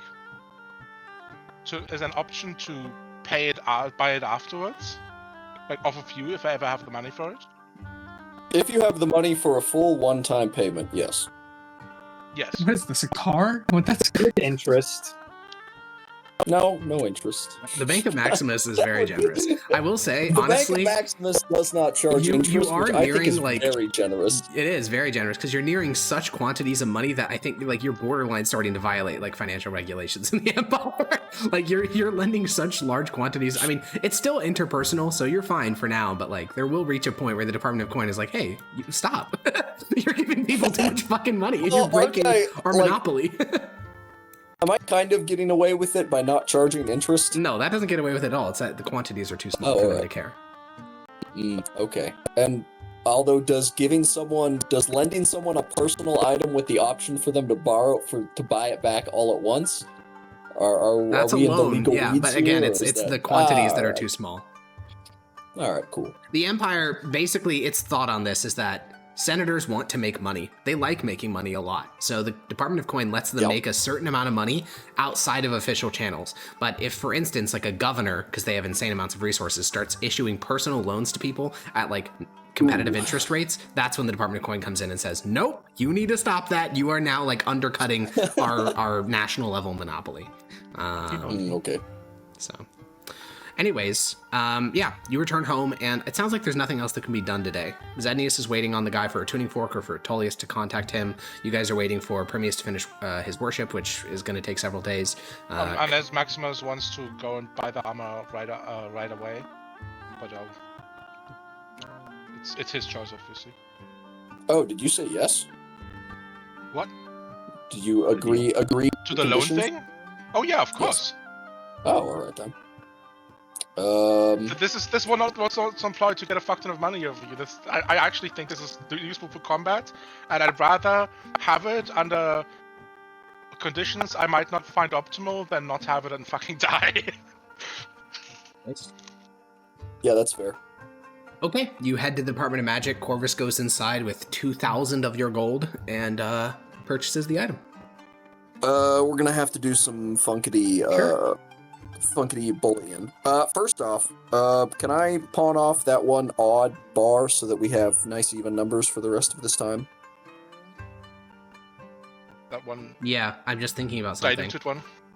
You can't. That's money changing. I had to think about that for a second, but that is money changing 100%. Wait, what? If you try to exchange a golden bar for golden coins, that is money changing. Oh no, sorry. I didn't mean literally pawn. Okay. Sorry. I meant use it as part of the payment. Yeah, so yeah, that yeah, I that's fine, now that's fine. don't You have said to pawn deal off, with I'm it. like, no, yeah, that'd definitely be Yeah, just yeah, money that's- changing with extra steps. My bad. Yep, that's poor choice of words on Do you my part. understand? He buys something else with it, and then he sells that. Alright, It's totally different. Yeah. It's like how you know how in like You said- Japan, gambling is illegal. I do, but in, yeah, like, the pachinko thing. parlors, Yeah. yes. I'm not even Yeah, joking, so- that probably would exist in Mithdosica. It's so perfect. It would probably exist. Place Okay. out the street, you exchange all those balls. Unreal. Yeah. Okay, so yeah, if you want to pay $2,000, it would be 1 bar and then 1,460 gold.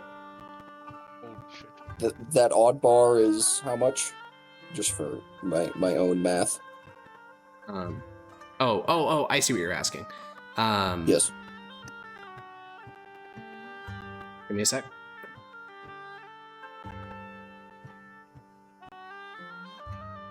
Okay, the one odd bar you have, the one with the silver in it, is worth 255.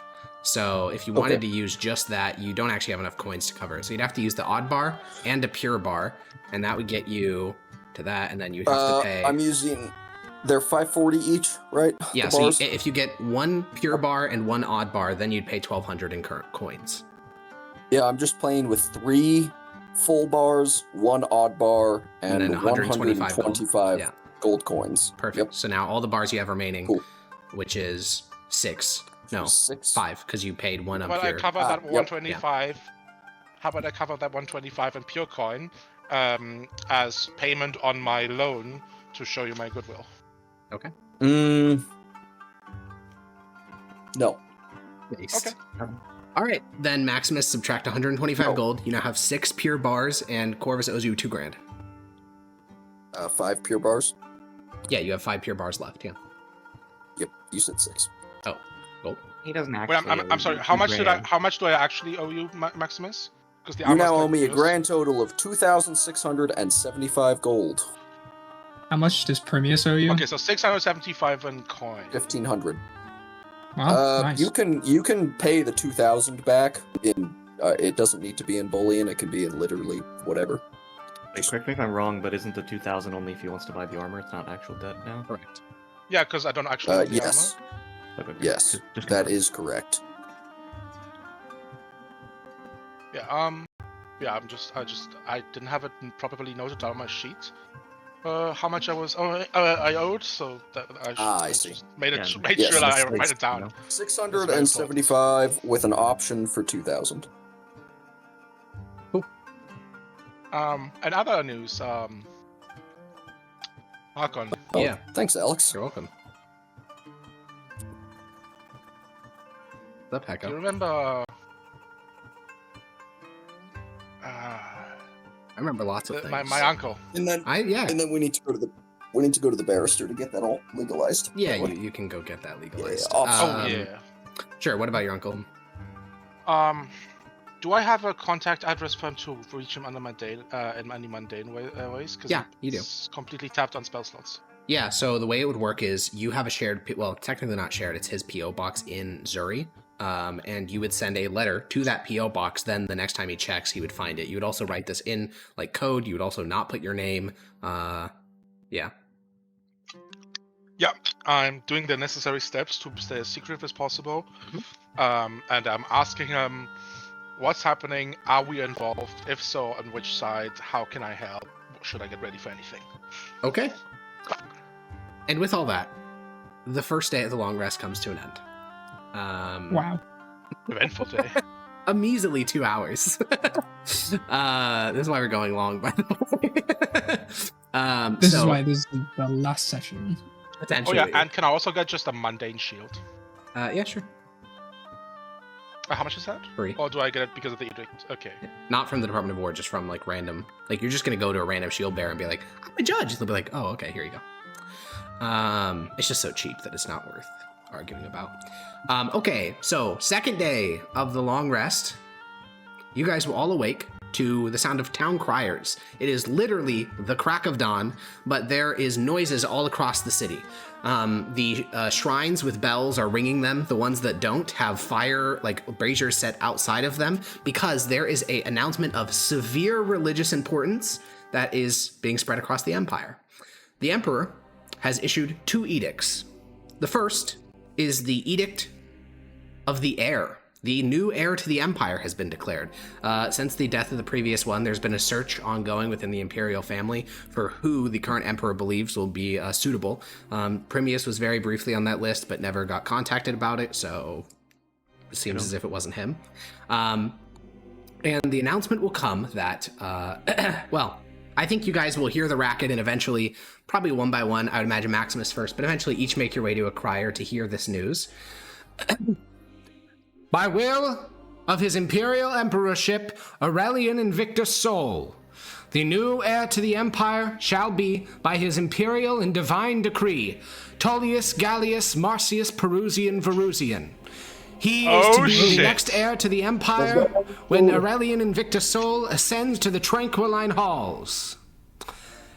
And to the average people of Mythos, this means nothing. They have no idea who the fuck that is. The second edict, though, is a very big deal. It is the Divine Prerogative Edict. It's actually kind of a boring edict. It just restates the core of the empire, which is the emperor is God, and his household is subject to his purview and no one else's. He does not mention Galenus. He doesn't say anything like that, but the subtext is obvious, which is, fuck off. I get to do whatever I want. I am God. Go, like, sit the fuck down, basically. But he doesn't give orders for them to stand down. He just says, like, I am God. My household is under my control. That is the big update in the morning. However, rapidly, news will begin to reach the capital from all across the empire, because the reactions to these are immediate. We're not talking like sending, we're not talking like letters and stuff like that. We're talking sending spells and like immediate contact, because this is a very big deal. Every province in the empire has essentially declared loyalty at this point. Both the islands of Breton, which are ruled by the same consul, they both declare neutrality. They say that this is a Mythosian religious matter, and they will not make a stance on it. Then the province of Sedalia, the province of Regia Nova, they will both, also the princedom of Lubelski will both go over to Galenus, and then Cisatlia, Cispontar, Celeria will both declare in favor of the new heir to the empire, Tullius. That's crazy. Quick question. Yeah. How much does the armor weigh? It weighs, let me go look This it is up. not mithril, right? No, it's not. I mean, it is partially made of mithril, yes, but it's also covered with enchantments, which change it considerably. It's +3. It's +3 of fire immunity, right? Yeah, it's +3 in fire immunity. It weighs 5 pounds. Good heavens. Holy Yeah. shit, that's like nothing. Yeah, that's the point. It's the runes on it. The runes make it almost weightless. Ethan, there's like a subtle vibrating noise from your microphone every 3 to 4 seconds, and it's driving me insane. Me? Who? No, Ethan. Oh, okay. So yeah, that is what has happened today. Some additional things. The Great Department of War in Mythos has been shut down. The Imperial Guard has closed that location. And yeah, that's what happened today. Is the noise still happening? No, it stopped. Cool. Alrighty. Well, with that sort of bombshell, the city is starting to get on edge. Some merchants don't open today, and there are people packing up like carts and things like that to getting ready to leave the capital. And I think, Zednius, you are going to be contacted by a member of the Imperial Guard while you're chilling at the villa. He will deliver to you a note that says that basically he'll just inform you are to come with him to the Imperial Palace. And the Imperial, that means with the Emperor, right? Yeah. Not Galeus. Okay, then I'll go with him. Galenus is out on the plains. Yeah, he's... Oh, well then who was the guy that... I don't remember who the guy at the beginning was when we first came back through the Agrippa? portal that told us the updates. That was it Cato, Agrippa? Oh no, that's Kato. That's Cato. Kato. Okay, I mixed him up. the Master of Judges, Cato. The Imperial Palace is colossal. You've been in here twice before, I believe. Once was to make your oath as a judge, and then secondly, when you... Actually, no, I think that's literally the only time you've ever... Premius has been here twice, but I think you've only ever been here once. The Imperial Palace is more of a religious building than it is a traditional palace. There is a massive walkway for pilgrims to come look upon the Emperor when he holds court, which he does almost every single day.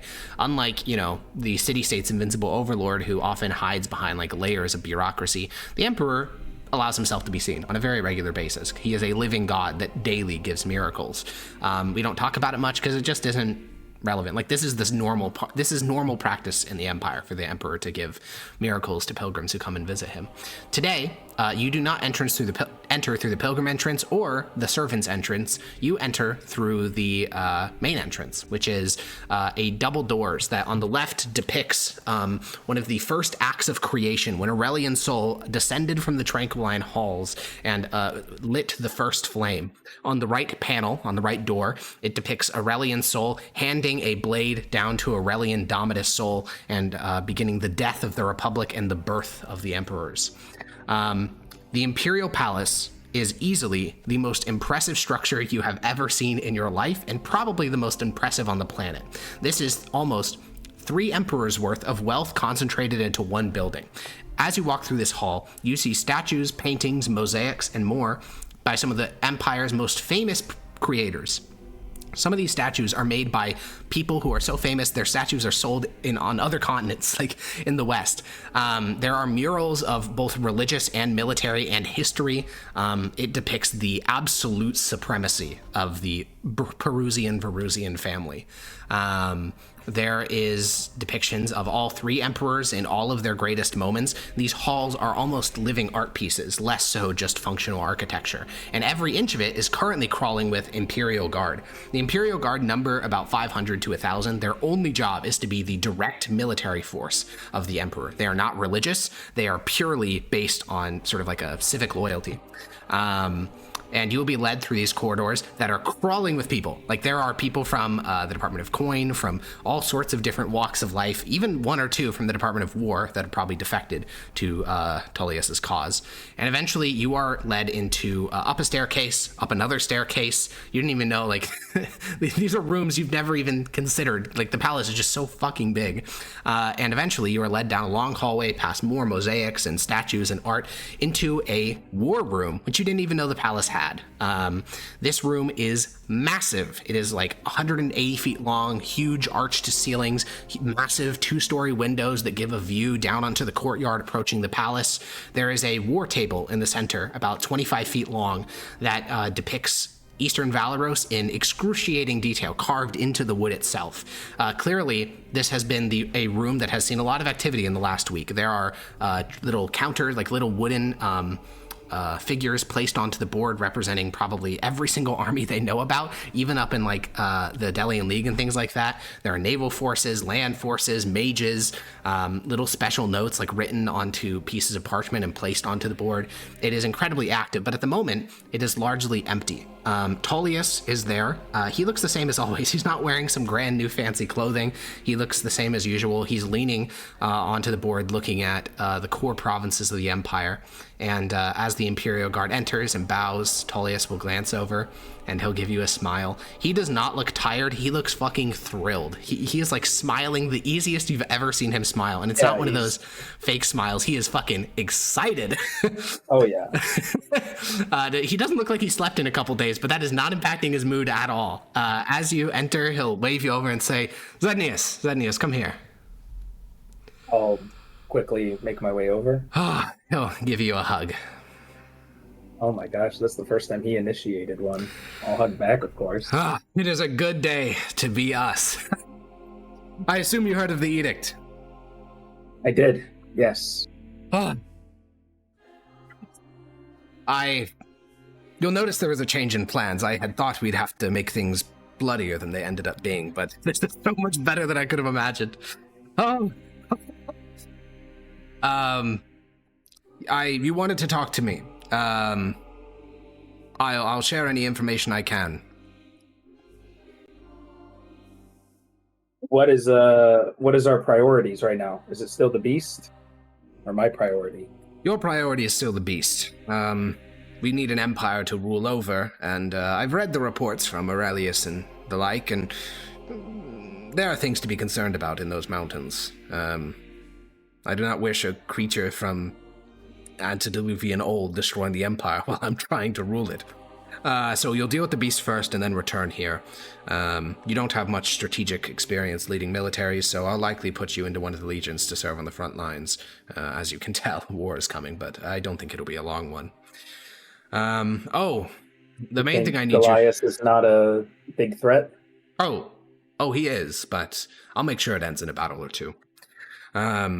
Worst come to worst, we lose a battle. We lose a second battle, and then the Emperor tells him to stand down directly. If he violates the Emperor's will, his support will evaporate. The Emperor, however, is He has the cloak, right? Yes, he does. But I have countermeasures for it. I never would have risked it if I didn't.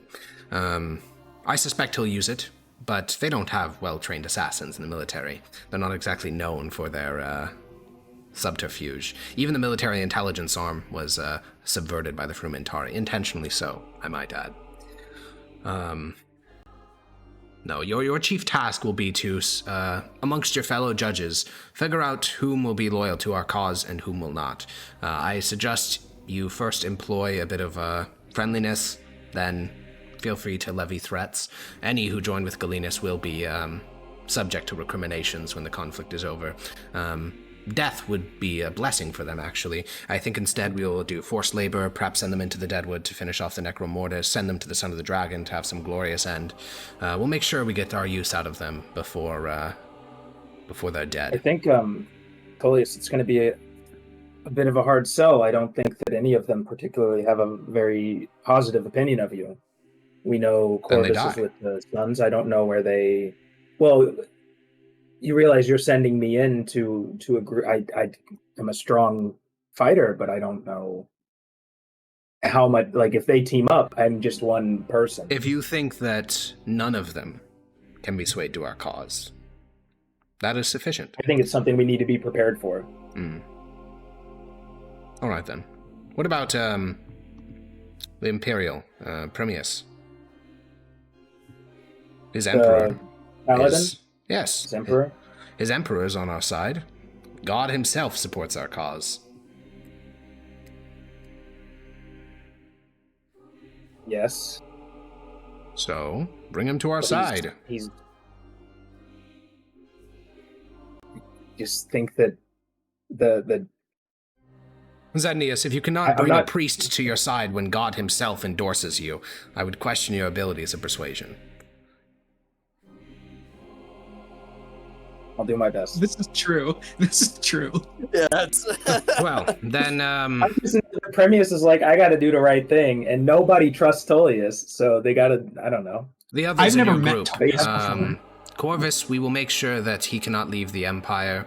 And of course, he could always teleport, but at that point, he removes himself from the situation. There's little to be concerned about. Do not worry, though. The Suns are not a threat, to put it simply.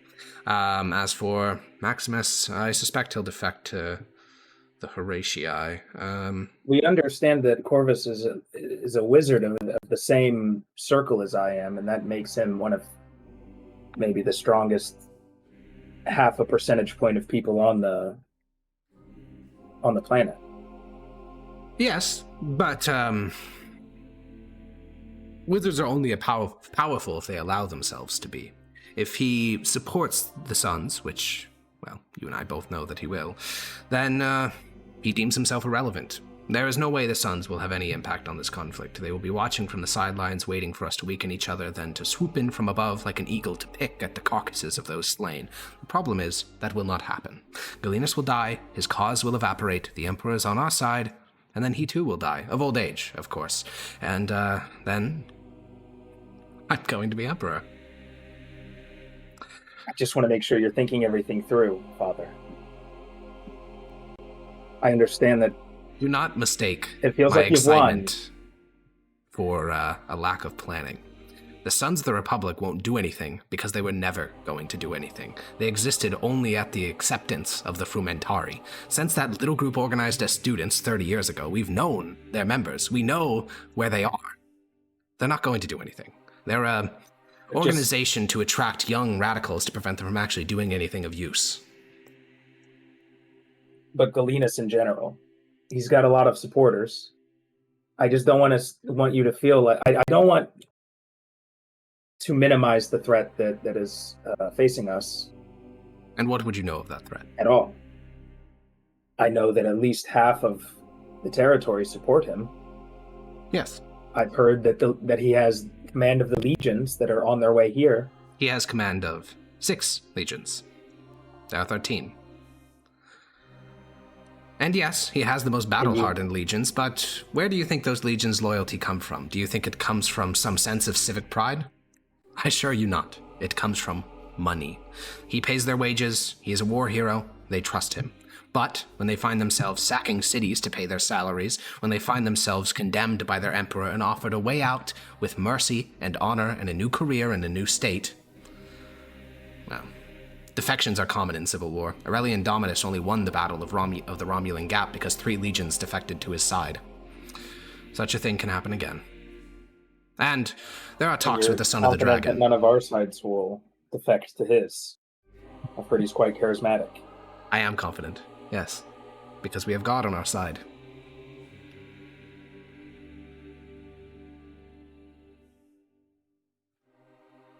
Now, I understand your concerns, and don't think that I dismiss them casually.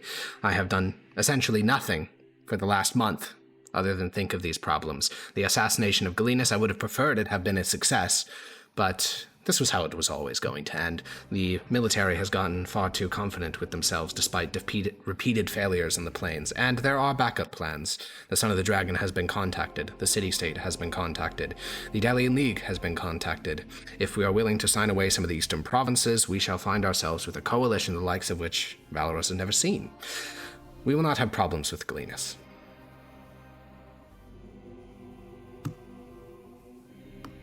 What an insane thing. That's crazy. Now, when you get back, we'll get you fully adopted into the Imperial family, fix up your clan name, no more of this Fabricia nonsense. And, you should, gift items to your colleagues. Unique items that can be scried upon. I'll leave you the details to figure it out. Mostly Corvus and, Maximus. All right. Well, actually, I think I have some of Corvus's books on me right now. Ah, excellent. Then, that should be sufficient.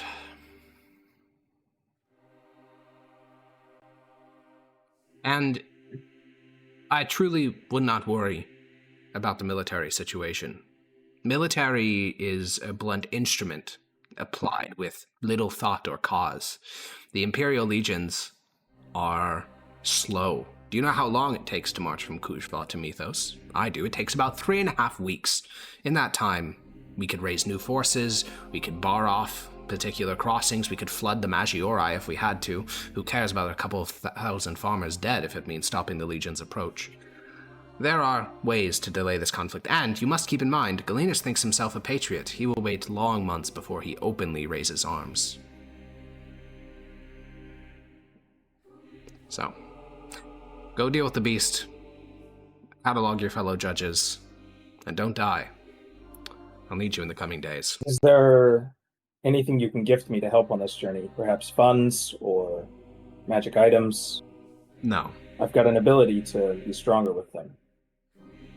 You'll figure it out. Okay. And if you die, just make sure your body isn't disintegrated. I'll make sure to bring you back. After all, tomorrow or the day after, we're going to be seizing the Department of Faith. I'm sure they'll have lots of scrolls of resurrection.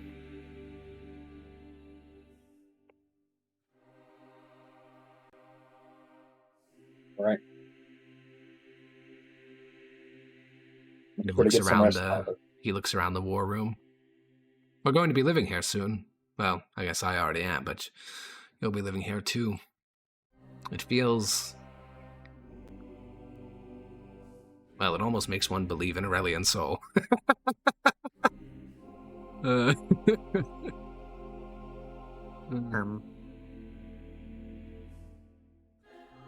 Well, you have a busy couple of days. Yes. I wish you luck, son. You as well, Father. And he'll return to looking at the map of Mithdosica. Alright, I heard the announcement too, right? Of which one? The Edict the of one the of Heirs? Tullius. Yeah. Right. I'm gonna go to the Department of Coin, I believe.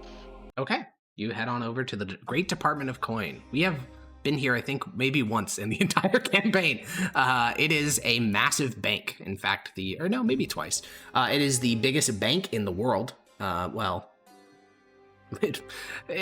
Technically, the Great Department of Coin is the biggest bank in the world. This is not the individual biggest, but it's a massive bank building. It has a huge lobby. It has dozens of vaults. Whenever you guys go to like your personal vaults, those are all located in the Great Department of Coin. Oh no, you guys have been here a couple times. I remember Renesmee went here a couple times. But anyways, yeah, go to the Great Department of Coin. Yeah, and then I'm gonna pull rank as judge to cut the line. Sure. And I want to access the bank account under the name of, I'm the nephew of Boya Zemarov, Kleftik Ignatius. Yeah, unlike the Department of Magic, which is like desperately trying to keep its neutrality, the Department of Coin's acting like nothing's happening. So yeah, they will, a guard will escort you to the exterior of the vault, and then you can walk inside and access the box in question. Right. Yeah? What's inside the box? Isn't this the one with a bunch of money? Or is this the one where you... Wasn't this like the transitionary account where you had a bunch of money and you had to transfer it to your uncle? Yeah, that's why I'm checking if there's still any on this. No. It should be empty. I think you transferred everything to him. Okay, I'm just checking if... Yeah, because there was 30 million My uncle's pence still using under this this one. account. And it all got transferred Yes. to your uncle in Zuri. Okay. Yeah, I mean, that's where all the heist money was. And a bunch of Yeah. other funds as well. Okay.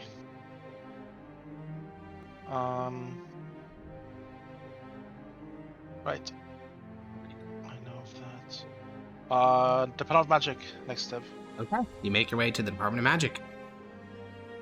It's It's a lot less busy now. In fact, it's empty. You want a scroll of sending? Yeah. Okay, you head on inside. There is no one else in line. It seems as if the news has gotten around the Department of Magic is not selling except to very closely trusted people. I just want you to know, by the way, your guys' reputation with the departments is very important for this section of the campaign. If you didn't have a +4, clan affiliation would not matter. You'd be shit out of luck. Luckily, you guys have glazed the Department of Magic considerably since they did the whole you can't buy items anymore. You guys did lots of shit for them and gave them lots of items, so they're willing to homie you on this one. And yeah, you can buy a scroll of sending for 800 gold, or get it for free. I'd like one. You don't want to pay them, Sag? I don't have that much money. All right. You know. You get the last scroll of sending. Damn, Granny should have nabbed all of them. Ace. She didn't want to be greedy. Well, now Corvus has one. That's Right. not a problem. Fair enough. Can't argue with that. Another one. I'll take two if there's two. There's one. Fuck. Okay, I'll take There was one 3 and Granny Um, took 2. then. Thank God, Granny left me one. Right. And I'll thank whoever's there, and then I'll basically get it aside to a private location and immediately use it. Sure. Yeah. To my uncle. Yeah. Tullius is official successor. Things are moving. I don't think we're powerful enough.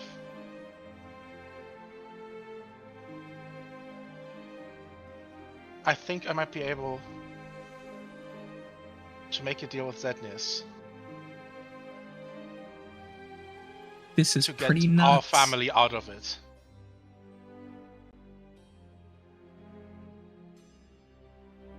That the full message? Yes.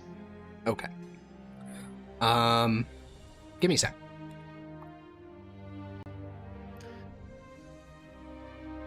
Feel free to vamp and fill the air. This is a relatively important message, so I'm going to take a second to do this.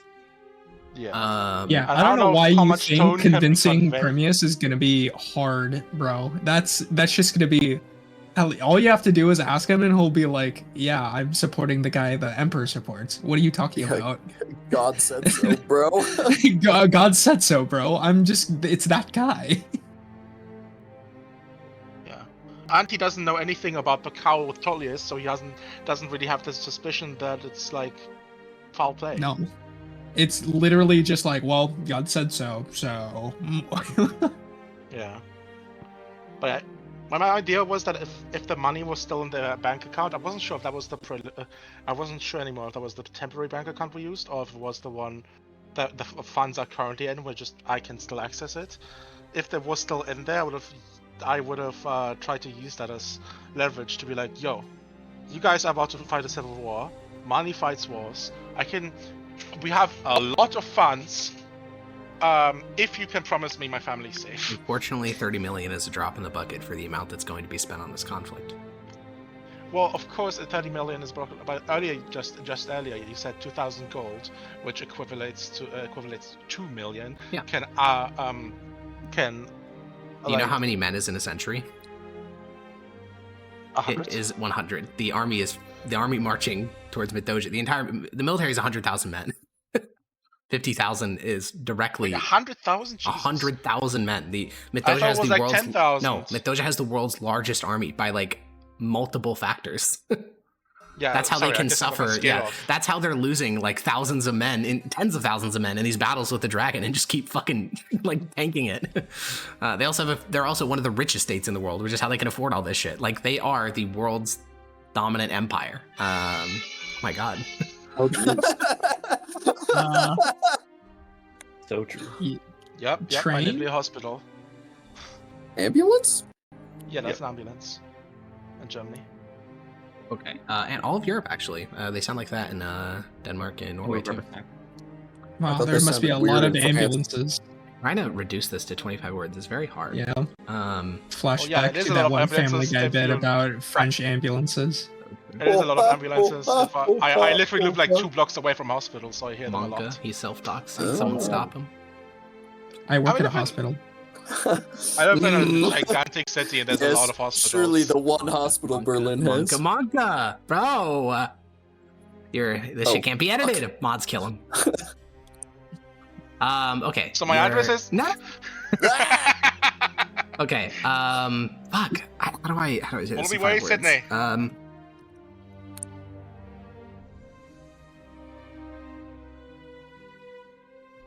I'm really stretching the definition of 25 words here. Take note of this so we can use it for later. Okay, got it. You are correct. We are weaker than ever. Join one side or the other. Galenus is strong. Tullius is secure. They will weaken each other.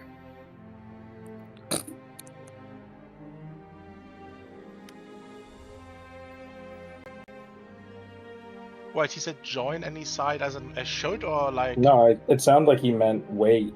You said Because join they're one. gonna be up each other. I'm just going to repeat the exact message, and you have to interpret it how you will. Yeah, the interpretation is either he means that doesn't matter if I join any because they're gonna weaken each other, or he says I should join one and they're gonna weaken each other and I should use that, and I should by joining one of them. I think what he means is just like join one so we survive, and then buy time until you're strong enough later on past the civil war.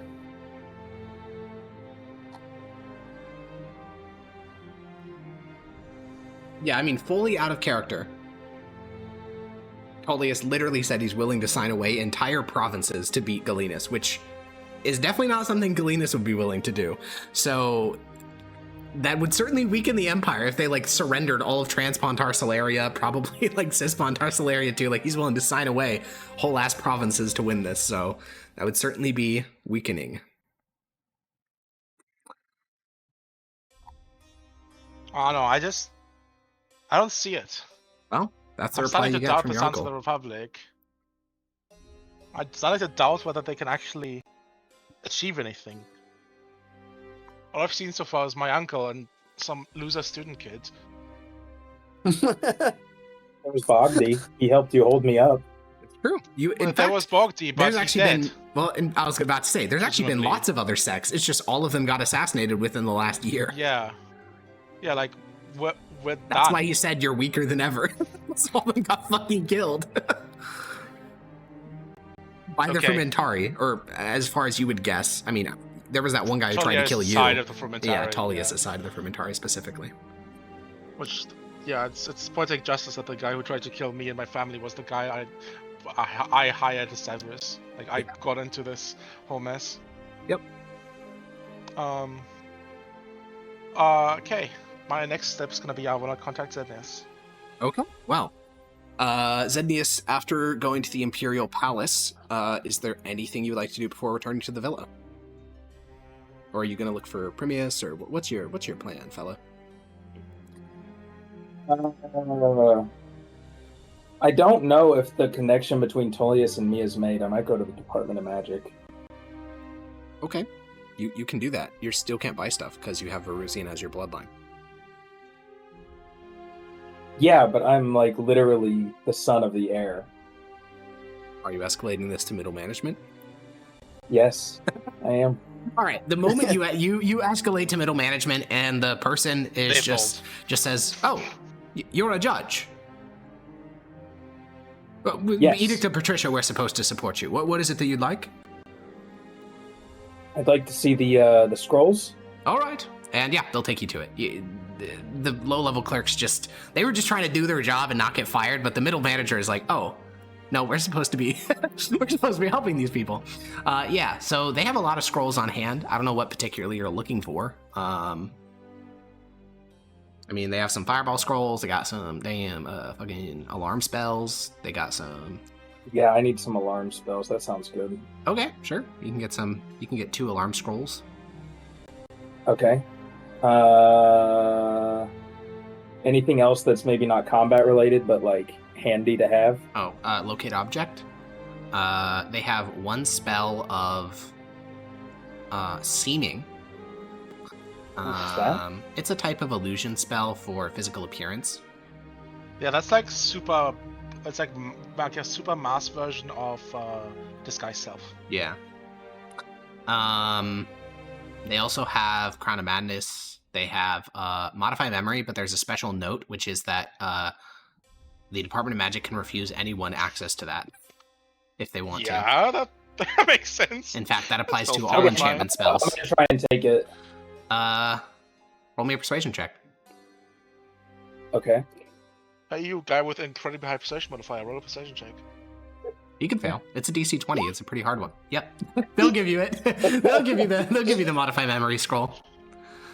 In fact, since you passed that check, they do have a You want number. a massage with that? They do have a number of enchantment spells that they usually limit quite severely because consent implications. But they also have Mass Suggestion and Enthrall. Oh, I need that. Yeah. Okay, you're gonna have to roll a persuasion check for each of these. So Mass Suggestion is a persuasion check. Okay. DC 20. That's a pass. Nice. And then for Enthrall, since we're now kind of heavily getting all their enchantment spells, if you want that, I is don't going know to what Enthrall does. Oh, Enthrall is essentially a single target charm spell. Single target charm spell. Okay, I'm gonna give Second myself. level. Yeah. Or no, that's too obvious. You can't just cast guidance on yourself and then say words. I Correct. don't That think. would be insane. Yeah. Ridiculous. Hold on, guys. Let me come up with what I'm trying to say. Pretty fringe. Yeah, sure. I'll try and get it. Also, you said it was a Okay, higher one. DC 25. Oh. So as you try to get the last one, he'll No. say, well, I think what you have is sufficient to fight the beast. I'm unsure if Enthrall would function on it anyways. Do we know how many days we're gonna have until we leave? Are we Nope. having a long rest? You're not sure. No long rest? You're not. Okay. I just said you're not sure. Alright, then I Not that you won't. won't get one. Oh. How many days has it been since we've been back? Literally one. I mean, it was one full day, and this is the second day. Have we leveled up yet? No. Okay, then I can't do it anymore. Hog. Okay, yeah, I lose it. I don't get enthrall. Okay. As you exit the, Do they have the tuning fork? they do not. No. Oh, No. Do they know It who seems as does? if. No, it seems as if Agrippa Or how failed to on do his it? quest because they do know how to do it. Yeah, they can make it on commission. what's the commission? 1,000 gold. Okay, I don't have that, but I'll keep it in mind. Alrighty. Also notably, I just need to say this: they only know how to make tuning forks for the material plane. Otherwise, they can just make the fork, and you would have to attune it yourself to another plane because that is such high-level magic. There's literally, I can count on one hand the number of Mithdosians that would know how to do that, and they are not doing it for. Yeah, well, I have one. Correct. I have one for the water plane. Yes, Yeah. because I believe Aurelius did that, right? You were attuned there, it? and he helped me Yeah. do it. Yeah. Yeah. That's what I thought. Because he is one of those people who knows how to. Yeah. So yeah, as you're leaving the Great Department of Magic, I think Corvus was also last at the Great Department of Magic. So as you're leaving, Corvus, you spot, like, you're sitting in the courtyard outside of the Great Department of Magic thinking about the reply you just got from your uncle. You're like kind of second guessing the entire ideology that you've been fighting for the last several decades. And then you spot Xenius leaving the Great Department of Magic holding a bag of a handful of scrolls. No, they're in the bag. Oh, okay. Then vibing. Put the scrolls in the bag. Put the scrolls in the bag. Rolls Um, in the bag. I'll just like flag him like, oh, hey, just the person I've been looking for. Oh. Hello, Corvus. What are you? What's going on?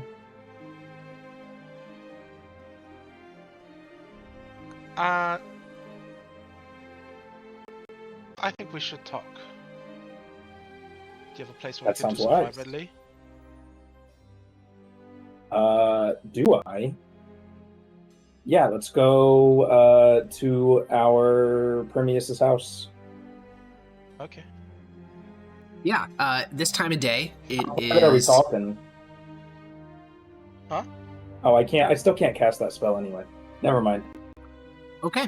This time of day, Maximus is out on Mickey. He's been with Michael for weeks, so having some days. Oh, also his Mickey scented candle is finished, so Maximus is busy. Him and Mickey I are. forgot about that. I use in my notes. I can never forget. So him and Mickey are inside of the stables. Currently, a Mickey scented candle is burning. Mickey's very chill. Maximus is very chill. They're both just hanging out with his best friend. Grania is off somewhere, fucking depressed. Because Tully has just got named heir to the Empire, and I think she's probably the person she hates the most in the world. She doesn't hate many people, so I think he's probably number one. She is like the one person that she's pegged as like a truly evil person that has no regime. Yeah, Woggy Woggy. What did he do specifically to make that happen? He just knew that you had the fluttering one, and He you were like, I don't threatened to trust this murder guy. the fluttering one by tearing his wings Yeah. off. Yeah. Ah, okay. Yeah. And the very first time they met, I'll do he it. saw the fluttering one, and he's like, "Oh, you want to make some more warlocks to your patron?" And she's like, "No," and he's like, "We'll change that," which And is also very fucking scary probably- sounding. That's probably like a factor of that him corrupting, like, from her view, probably to some degree to corrupting Severus, I presume. Because she seemed to be, she was like pretty cool with him. Actually, she found out his views around Tullius, so he probably attributes part of that to him. I imagine it's a lot of things. He's not a very, he's a Yeah. very particular type of person. He Also, is- though, on top of being depressed about what's happening, she does want to try to get in contact with, I'm bad with names, the person who had plane shift that we went with. Aurelius? Aurelius. Yeah. Sure. Well, he used Gate. He He did use Gate, He but was he gay does in have that plane spell. shift. said that he made a deal with the beast. Does Granny know that? Not with the beast, with Sorry, not Entropy. whatever the other Entropy. being is. Yeah. Entropy, yeah. Was that only disclosed to No, Corvus? you know. Basically, you guys return. So you know that Corvus did, and then you returned to that like mountain hilltop area, and then Corvus said this, and then Aurelius is like, "Okay, I'll go deal with this problem. I'll be right back." And then he came back, and he's like, "So I made a deal." and then you guys just left and moved on. So I think you know that both he and Corvus did. And all we know is that his deal probably is the same thing of just not destroying the portal. Yeah, what he got in return, you don't know, because he didn't have a bunch of spellbooks on him, unlike Corvus, who is weighed down by his... He's less trustworthy than I thought. What about the, Who was the Giga Wizard that Dogheart was working with previously? Also Aurelius, they're the same guy. It is? These are all the same guy, yeah. No, but like, who's like the wizard? Weirdly enough, has all also the Deputy of spells? Autarch, that's still Aurelius. I don't know why I was thinking the Master of Judges was one of the wizard guys. No, the Master of Judges is he's not Cato. even He's wizard. he's the kind of stalwart, nice, boring old man. Okay, Okay, Yeah, but Aurelius- who's what second in class is he? command of the Department of Magic? Who, Believe who's it or that? not, it's Aurelius. I guess she will go see him. 'Cause I Okay. think she wants to get as much information about entropy and what the corruption might be as she can, and she doesn't really. He would Like, if also she know doesn't- more than what's written down in books because he's been to Western Yeah. Valoros many times, as he's mentioned. Okay, I then think we'll figure it out. we'll do that in a second. So Zetnius and Corvus, you guys will arrive to find the villa itself essentially empty. Maximus and Granny are both busy. Premius is off on his knees, so the two of you will be able to What?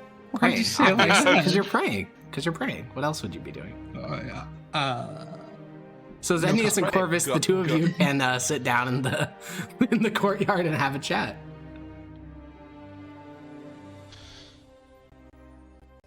I'll This isn't gay, Alex. I didn't say he was. hey, I'm 20 happy if bucks, we're 20 asking bucks. Corvus, talk to fucking Zetnius. So start lighting my pipe, or preparing it, I guess. I suppose congratulations is in order. Wait, Yogi said BRB piss. I don't think he's here. Fuck! Yeah, he's not here. Okay, we'll do Grania. All right, Grania, you head off to where Aurelius is staying. You have to go to the Department of Civility, ask them. They'll give you a place, and you find yourself walking to a very nice villa, not in the imperial part of the city. Like, this is a private residence that this is his house. You're going to his house. He lives near the Department of Magic building. Just to confirm, again, bad with names. Is Aurelius the same wizard that made me tell him about the fluttering one, or is that a different one? That's a different one. That's a different Okay. one. That That was was under a David. Okay, just making sure. yeah. Who was that guy? He was the Ark of. Yeah, I'm just trying to some remember his deadly name. Place. That was Archlycus. There we go. I got there. Okay. But yeah, you'll go to Aurelius's house. He lives in a similar building. You're not going to remember this at all, but in the trial of Galerius. Interesting. In the trial, the guy who you guys did basically the guy who you framed, his house. Wait, no. Oh my God. I can remember. Okay, here we go.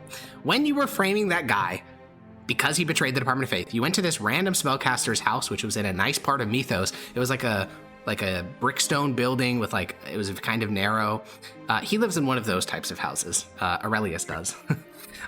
So you knock on the door, a servant will answer, and they're wearing, nice clothes. They look to be half elf since they have pointed ears, and he'll say, hello? She's gonna immediately be like, "Fuck, this guy probably doesn't know sign language," and then sign it anyway. She'll just sign the word Aurelius. I do not speak sign language. Are you here for the master of the house? Go nod. Well, he is presently in his study.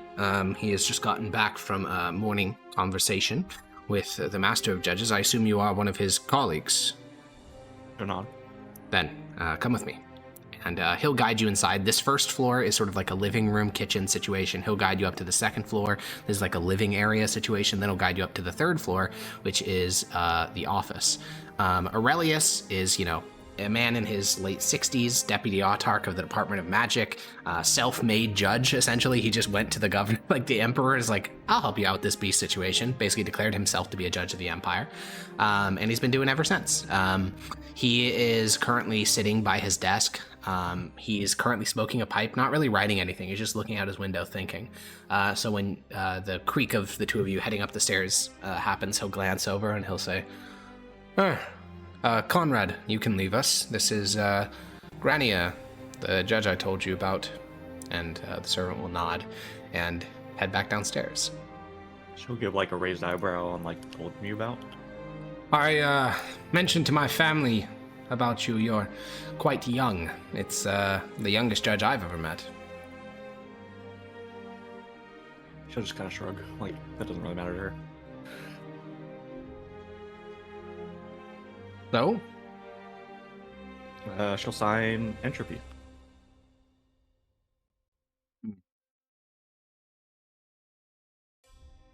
We'll puff from his pipe.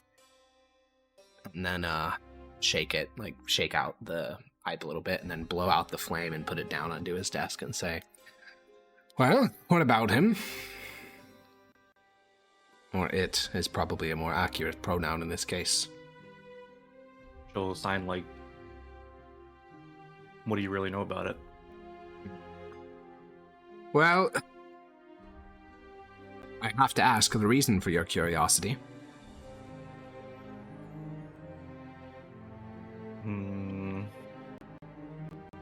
She'll think about it for a moment and then sign. Or does it seem like he's like well spoken in sign language? Yeah, Where he is essentially fully fluent. Okay, good. Then I'll sign. If you promise to. I guess let me ask this. There's no magical way of promises, right? Like when a fae makes a promise, Not it's on not this plane of existence, no. But she still holds it in high regards. It's just not enforced anyway. Yeah. She'll sign. I can tell you why if you can promise that it's never shared to anyone else.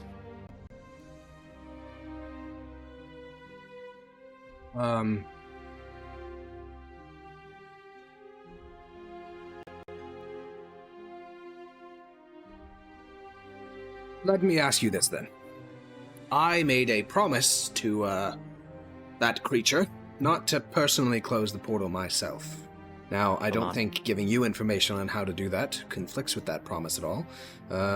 So I'm alright on that account, but does this have anything to do with the present civil strife?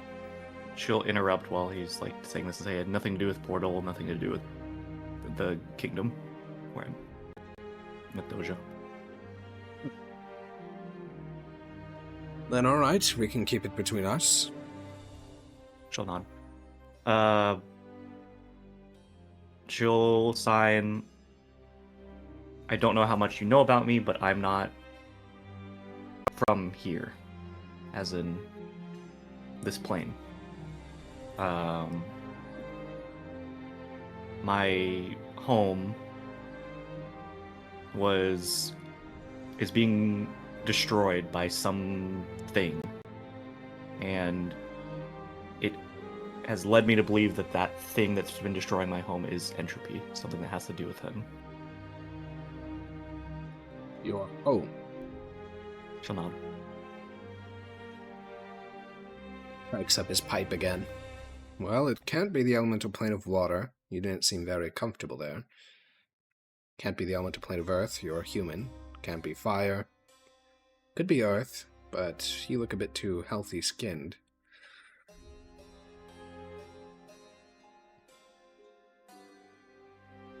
I feel like I remember reading in your Imperial record that you were one of those that dealt with this, the Green Rider, yes? She'll nod. And, is it Athel Lauren in this home of yours? Hmm. Well, I suppose it's feasible. While we often think of the other planes in terms of their interactions with us, they do also interact with each other on a regular basis. What makes you believe that entropy is having an impact on Athel Lauren? Correct me if I'm wrong, it was when we entered getting closer to the portal, it like made everything that weird like grayscale. It Was did. that right? It did do that. She'll state the area around the portal is the same as what's happening where I'm from.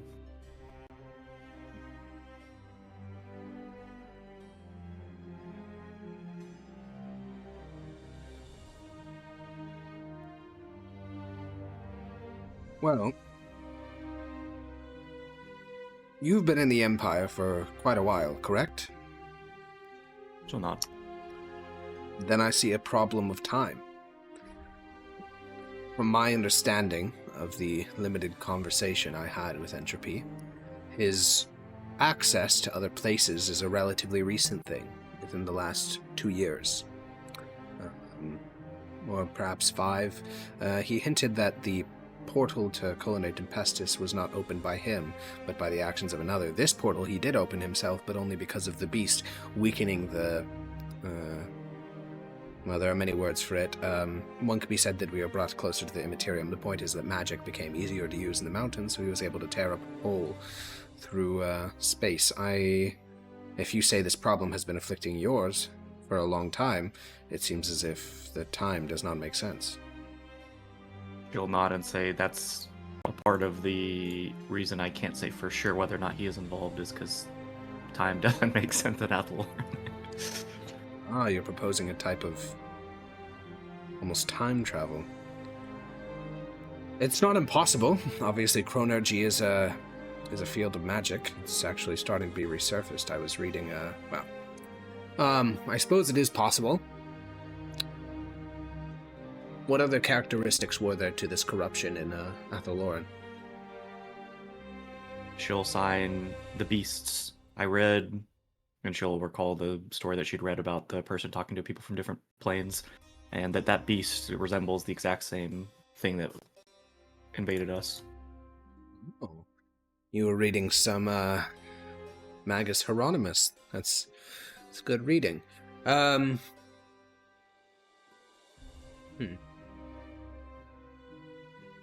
And you know this is still a problem. She'll nod. That is fascinating.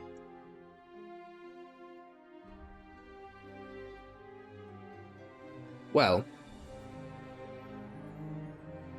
I could give you 3 potential explanations of what's happening, but did you come here for that, or is there a specific request you have of me? She'll think about it for a second, and then I will be happy to hear any advice. I was mainly looking for any information I can use against whatever this thing Entropy brings. Well, I know the vaguest description of him. I traveled to Hathon about 2 years after the incident at Colonne Tempestus and spoke with their head of their faith there. They would call her a Grand Canoness. I learned as much as I could, and in that case, the manifestation of Cred Galador began with a steadily expanding aura around a portal, which afflicted all those within the city limits, and very rapidly began to expand outside of the city. This is obviously uncharacteristic of other portals, which typically remain fixed in size. That is because Cred Galador has highly intelligent inhabitants. Much like with the inhabitants of Athaloran, they have their own internal rule structure. I cannot tell you what those are. I get the vaguest hint from Entropy that oaths and bonds are important to them, but that also could be lying. It could be trying to play into our understandings of these places, less so an actual law of that planet. So I know they have their own laws and rules. I know they are not some grim reflection of reality or whatever other nonsense is written about that. It is a plane. It is a planet, just like Athaloran. It has its own laws, rules, magic, factions, and one of those factions is the Night Lords. Entropy seems to be one of them. I do not know any others' names. I just know this is what they are called. He himself has identified himself as one. And they are incredibly powerful arcane peoples. They're ancient as well. Entropy implied that he knew of the elves personally, meaning they're at least 4,000 years long-lived. In terms of my explanation, one potential thing I could see is that, let's say that their power comes from the same as ours, just spells, and that to do something like plane shifting, isn't actually in relation to their magic, it's in relation to other places weakening. perhaps something happened in Athaloran that weakened the boundary or got Cred Galador and Athaloran closer in the Immaterium, which allowed for him to open a portal there, and then, because of this strange time dilation effect, it spread rapidly, whereas here, the portal spread relatively slower.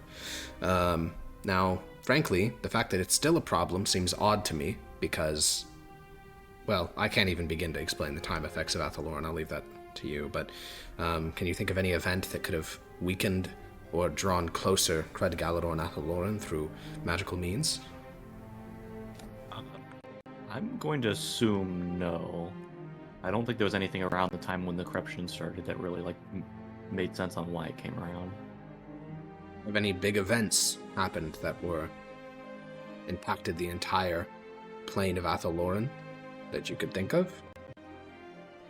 I think you also may not want to think strictly in terms of material causality. As you say, time is strange in Athaloran. Out of character, I don't think so. I don't remember. If you don't think so, then you don't think so. Yeah. I don't. Not that I can think of, because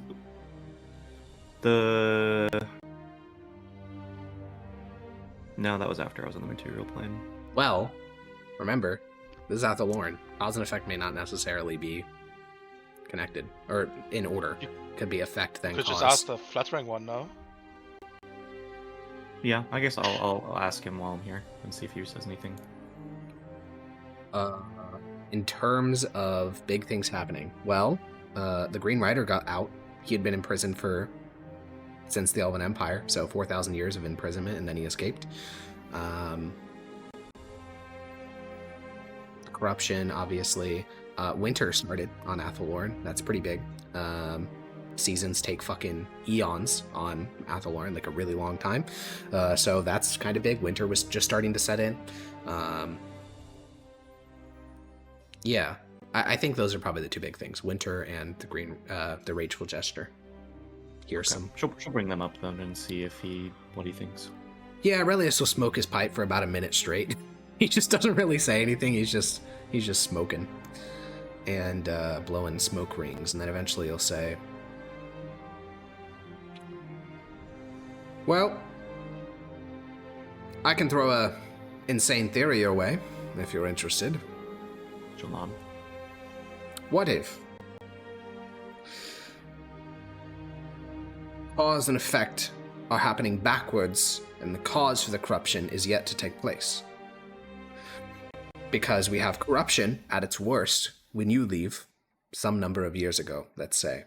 Then we have the Rageful Jester escaping, or the Green Rider, or whatever other names you give him. Then we have the Beast of Atlia, which in his mountains we find this portal. You can see the diminishing effects of each of these, and so the cause of all this has yet to happen." She'll sign, but then how would I stop it? I don't know. I'm not a chronergist, I'm a abjurationist. I guess you could just wait. It should resolve itself if that were the case. You just need to invert yourself after it happens. Wouldn't that make you travel back through the effects, though? Yeah, but then you could prevent them as you're traveling back through them. Yeah, she had That's the plot of Tenet. It's the plot of Tenet, yes. She doesn't like the answer of waiting, so she's probably gonna throw that out. Fair enough.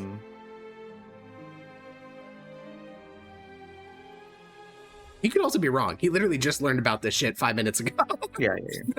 But I think he's more knowledgeable in this stuff than 90% of the people. That is totally Smokes true. on pipe, bro. Yeah. What if it was backwards? It's just from his perspective, from the data points you've given him, he just can't draw a line of cause and effect that makes sense to him. So he's like, what if it's the inverse?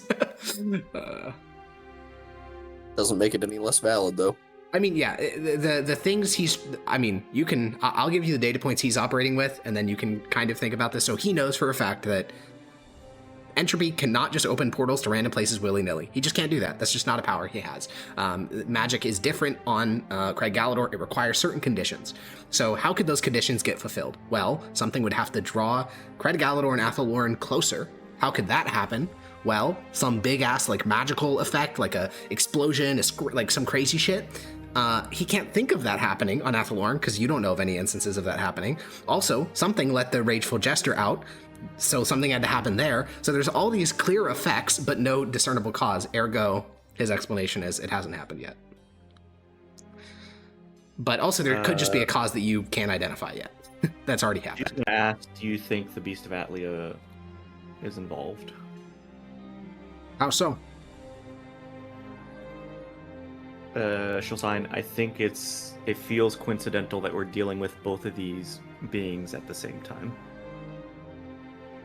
The Beast of Atlia has only been on this plane for a little over a year. You've been here for however many. A decade, perhaps? She'll kind of interrupt and sign. If the cause hasn't happened yet, and both Entropy and the Beast came here at the same time. Oh, you're saying Entropy and the Beast, perhaps very soon, are going to enter into some sort of compact which will allow Entropy to open a portal to Athelorn, which in the past opened, caused a negative effect there, which drove you here into the present. That is interesting. Somebody make a Hideo Kojima game. Yeah, She'll sign. that's true. We're already working on dealing with the Beast of Atlia, so if he's involved, that helps me anyway. Well, does But it? then I need If to you deal already with dealt with the Entropy problem, after. does that not mean that the cause is fixed? Oh, Or would the cause fine. just I don't happen know. again? I can't blame you She'll for not sign. knowing. I don't know either. God, there's this one Chronergy book that's floating around the city-state. I've tried 5 times to get my hands on it, but they're not giving it up. I wish I had it. I don't... In my mind, these things should be fixed. How could time be changing without us noticing? But... Oh... Well... I like your theory. I like it a lot. It's very weird. She'll then sign. Bruce. What do you think? Or what are your opinions on what we could do to deal with Entropy then? Since, as far as I know, the only thing we can immediately do is close the portal. Well, my plan, once we were done with the Beast, I was just going to use my position as Deputy Autarch to get the portal closed. Obviously, I benefited in the short term by leaving it open, but I have no intent to let it just fester in the mountains. That would be insane. I don't think we can close it in the short term. We simply need the power that...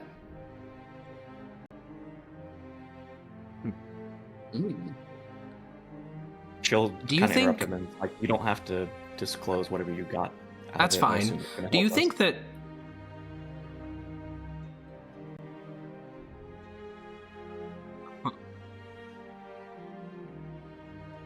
What if it's not the Beast at all? What if it's another mage giving him one of our spells? Because as I said, magic works differently on Cred Galador. They do not have the same spells as us. They have different magic. They know this too, which is why they give us payment in spell books rather than their own magic. Their own magic is untransferable, but if they were given a scroll of, let's say, Gate or Plane Shift, they could use it, presumably. I don't know the exact planar properties of Cred Galador, but I'd imagine that it would work if it were written here. She signed that would make sense considering non-magical people can use scrolls. Exactly. But I don't know of any judge that would be foolish enough to give something that valuable. All that I offered was to keep the portal open. I didn't offer to give him anything.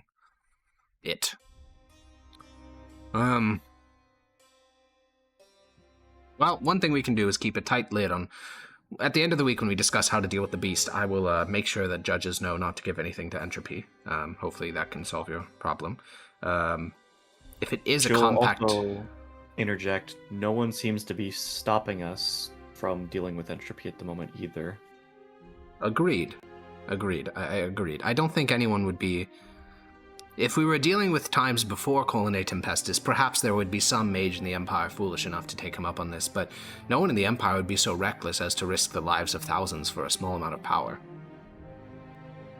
Yeah. She'll sign. I can think of somebody. Is it one of the judges? Because if so, that is a problem. She'll shake her head no. Well, then we don't need to worry about it. Only us, you, me, Dogheart, Corvus, Maximus, Zednius, and the other one. She'll like correct herself.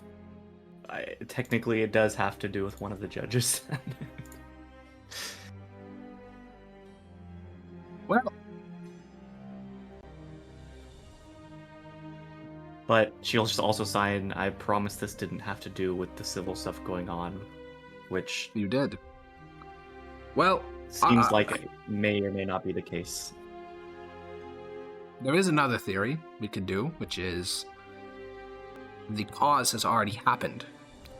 It could be that it was the scream. We know that the scream of the beast went across multiple planes because spellcasters dreamt of it when they slept. That means it was on the immaterium and the physical plane. It caused earthquakes here, it caused bad dreams there, which means it's in the immaterium. It could be that that was the cause. It certainly pulled the material plane closer to Cred Galador, or more accurately, pulled all planes somewhat closer.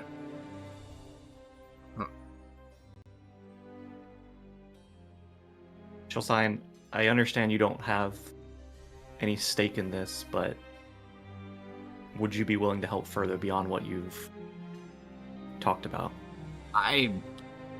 Listen, I am no chronergist. Even for the few chronergists there are, their magic is, at present, exceedingly limited.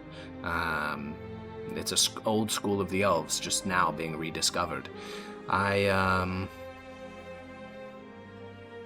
I simply don't know if we can do anything other than our current course if cause is inverted. Do you understand what I mean? She'll nod, and then also sign, do you suggest any chronergists I can reach out to? I only know of 2 chronergists in all of Valeros. One I do not know the current whereabouts of. The other is the Grand Vizier of the city-state. There is Yannick Koblaya, Grand Vizier of the city-state, and then there is Abdul al-Shamoon. Last I met him, he was in the city of Redberg in Hathan, but I have not seen him in almost 4 years. Oh, good grief. She'll nod. Question, Harkon. Whenever we fought the things that were being summoned from the Beast of Atlia, did they seem to be extremely similar to the things that were put into Athalorn? No, they seem to grab bag of shit from all over the place. And as far as we know, are Entropy and the Beast of Atlia from the same place or no? I think, I mean, I don't want to speak for you, but from what I understand of your guys's, and by your guys's I mostly mean Hecko's, current theory on where the beast came from is that back in ye ancient times, there was 2 dragons on Eastern Valeros, 2 on Western Valeros. The 2 on the West are still vibing there today. They've been fine the whole time. The 2 on the East decided to death war each other for some reason, and one of them, Lemedon, which is what you think the beast's name is your current understanding, that guy was evil-ish, but you have no reason to think Cred Galador just generally bad. He turned himself into a lich. That's a good indicator that he's not a chill guy. Then Kovash was, again, doing some stuff. Again, I think a lot of this is vague. I don't remember how much you know or don't know, so I'll just say Kovash was doing some stuff. These 2 decided to fight each other. They used various tribes as proxies. The Mithdosian tribe was used by Lemedon. The other tribes were used by Kovash. Ultimately, when the 2 had this like big fight atop a summit with human champions on both sides. Lemedon was banished via the wards. Kovash was pulled through with him, and then they were both put in this demiplane where they only recently escaped from. Now, yeah, and Kovash got presumably killed by the presumably beast is currently dead. Yeah, and there seemed to be some sort of time weirdness because it would take not that long for two dragons to fight each other to the death, and yet it seemed to somehow take like over 1,200 years. So clearly there's some weird time shit with the demiplane. So the answer is no, they don't seem like they're from the same place, but I think thinking about it, there is a weird parallel that both the Rageful Jester and the Beast escaped at literally the exact same time. Like literally the same time. Again, and I say literally the same time because the Rageful Jester entered the material plane a week after the Scream. The Scream. Yeah. So. When we turned in the Rageful Jester to Tangy's character, Yes. did they say what they were going to do with him or where they are? What Tangy's character said was that he was going to invoke the true name of the Bear King, and then the Archfey were going to deal with the rest, and that's all you guys know. Tangy did get an epilogue scene for that, but the rest of you guys just didn't. Don't know about it, yeah. Yeah. All you heard was that the Bear King would deal with him, and then you heard the Bear King literally ripping holes through demi-planes to access... The Bear King nuke. Yeah, the Bear King, correct. The Bear King nuke that was talked about for like 5 sessions in a row. That we think coped last- into existence. Last immediate question then. Did the Mother of Groves ever mention the other Archfey in terms of the corruption and what's going on? Yes. I don't remember if I told you this. I may have. I don't know. I can't remember anymore. She mentioned that the Green Warden was also struggling with corruption. She never I mentioned do the Bear remember King, that. though. And she never mentioned if they were getting involved, like other Archfey were aware of it or getting involved. No. The Archfey are very cliquey and constantly, not really fighting, just like competing, I guess. Like trying to have the nicest court and shit like that. They almost never, they don't have like skirmishes or wars or anything like that. Sure. But they don't like each other. They're like the worst homeowners association. Yeah, that's a good comparison. Was the Green Warden like his area like gone to the corruption, or was it like ours where it was like starting? Like to... yours, yeah. When Okay. you were last there, and all the updates you've gotten since, honestly, all the updates you've gotten since sound like things are basically the same as when you left, which, again, you're not sure how like time works between you and Athaloran. Like, does time literally move slower there, or does it literally move faster, or is it when you cross the boundary that these weird time effects happen? Yeah, you don't know how this shit works. But every time you talk to the Mother of Groves, she sounds okay. Like, she doesn't sound like she's dying or whatever. So, who knows? Oh my god, what if it was like a door in a video game where nothing happens until you hit the load zone, and then everything happens at once? Yeah. Either way, Okay. obviously Aurelius would only know about 1/10 of that context. But yeah, his theory is that either A, the Scream caused it, now how, that's a big old fucking question mark, he has no answer for you there, or 2, Entropos and, Entropy and the Beast make some sort of deal before you guys kill it that caused it. That's his 2 theories. I think one of her theories is that if the portal was not opened by a human or a person in our plane, then the Scream may have just weakened the barrier between all areas, and for some reason he also used that as an opportunity to open a portal to Athaloran. Why, I don't know, but Who knows? okay. Corvus will offer you she'll- his pipe. Not Corvus, Aurelius. Sorry. She'll refuse, but I'll shrug. she'll say or sign, "You've helped me a lot here, and I know you promised to not talk about, but I feel like I owe you something back in regards to being helped." Listen, how do I put this?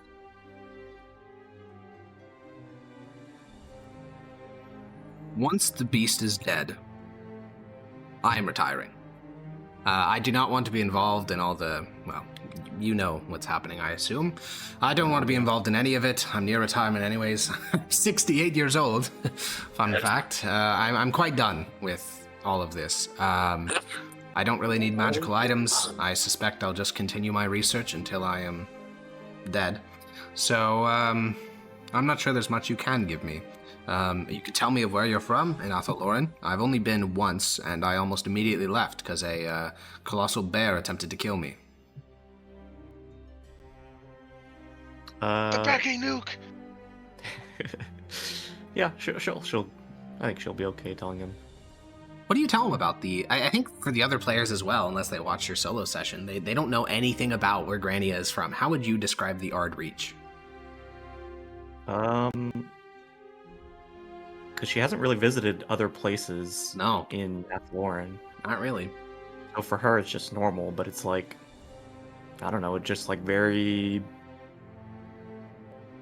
peaceful is probably like the best word to say it. It's just like a whole bunch of fake creatures exist.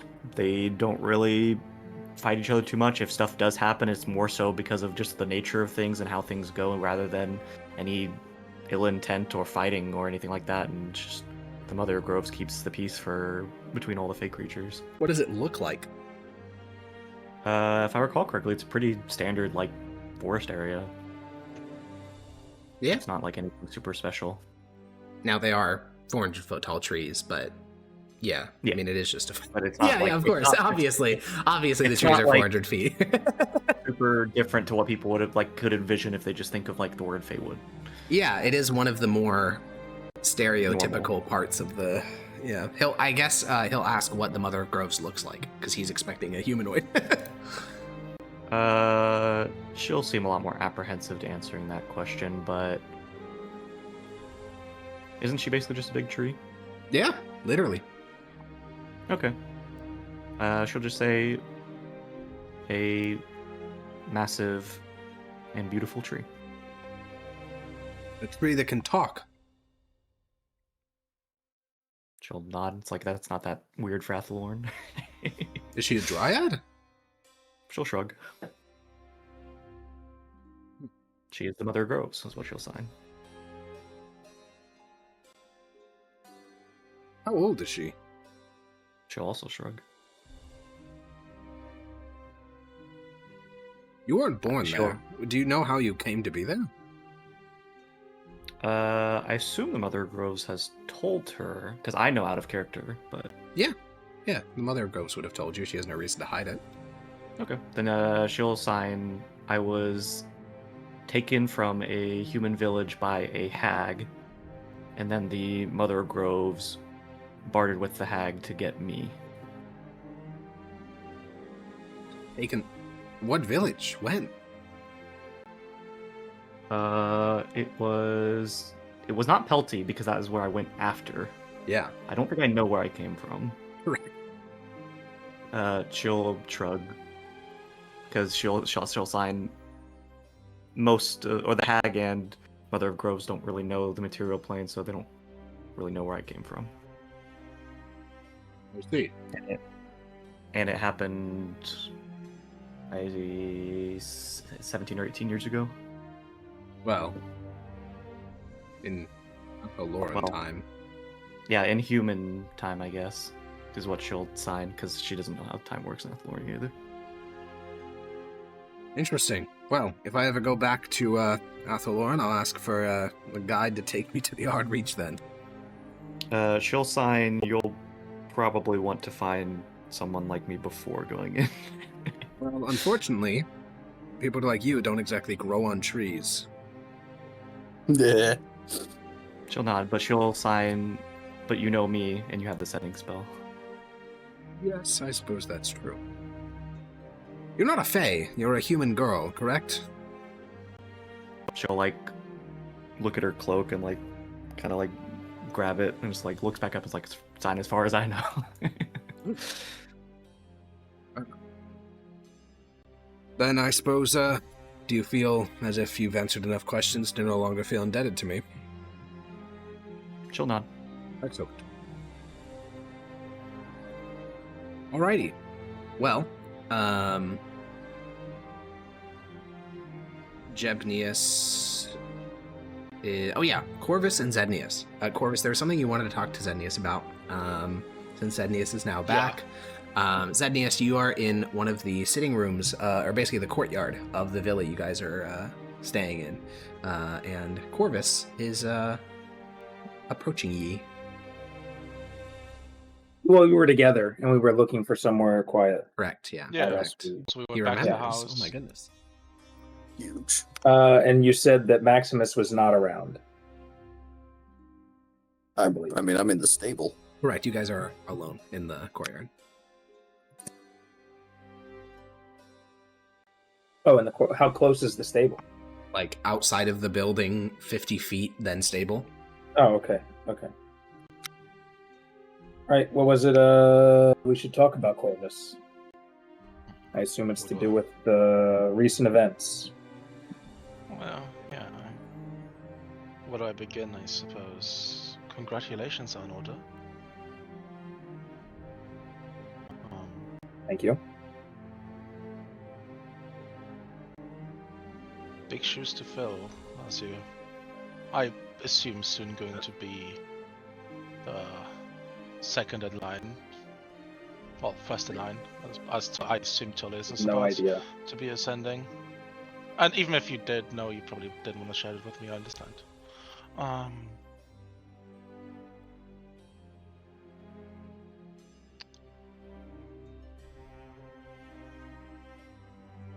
I assume that ever since the incident in the You robbed on me. the plains, I didn't rob you. I robbed some Tabrashan nobles. I don't even remember who, honestly.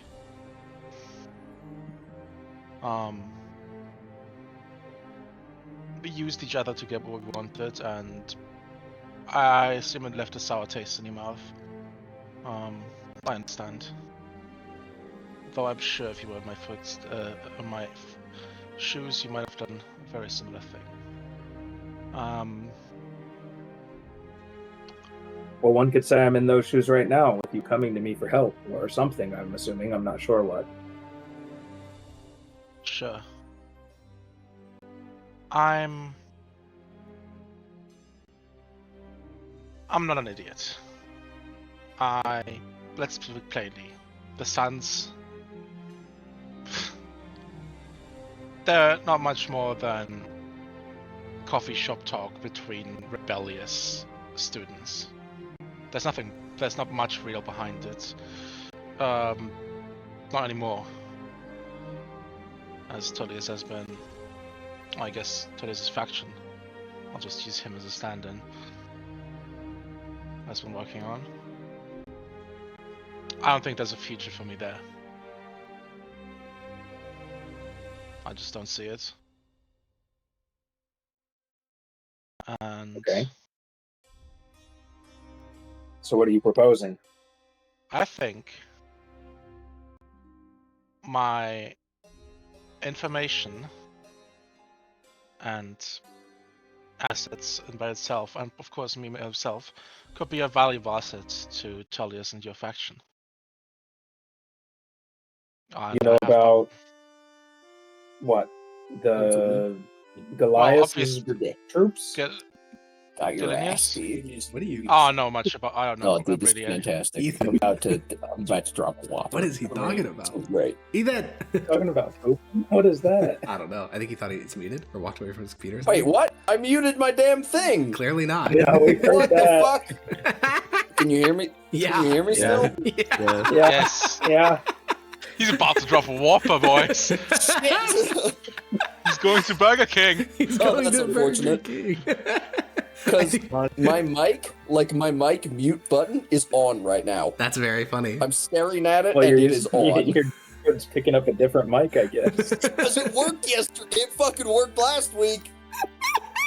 Well, Well. alright then. That's muy unfortunante. Yeah. Well. Anyways, Hecko and Yogi.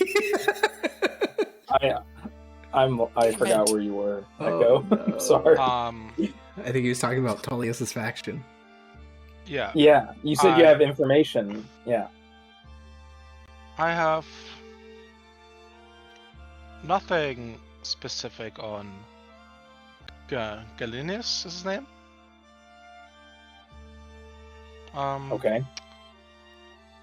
What of the others in the group? I have some suspicions about Maximus being on the side of the army, but I have nothing concrete.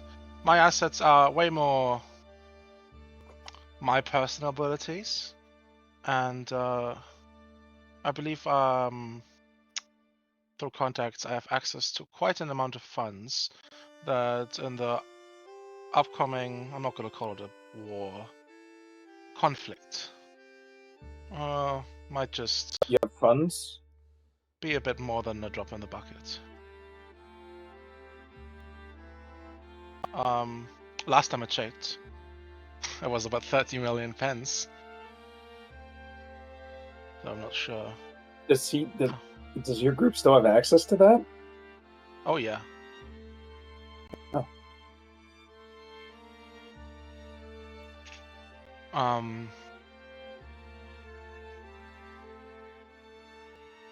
So what I'm asking is,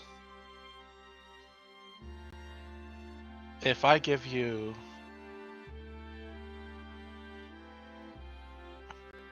what I can about the Suns and what funds I might have tied up in them, I believe there's also quite a nice sword from back in the time of the Rageful Jester. If you remember that Vorpal sword that didn't just vanish. Ah, yes.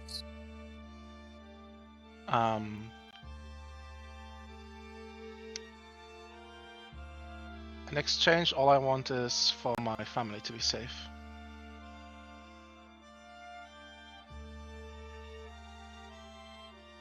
So information for safety? I'm sure you know I can't promise anything.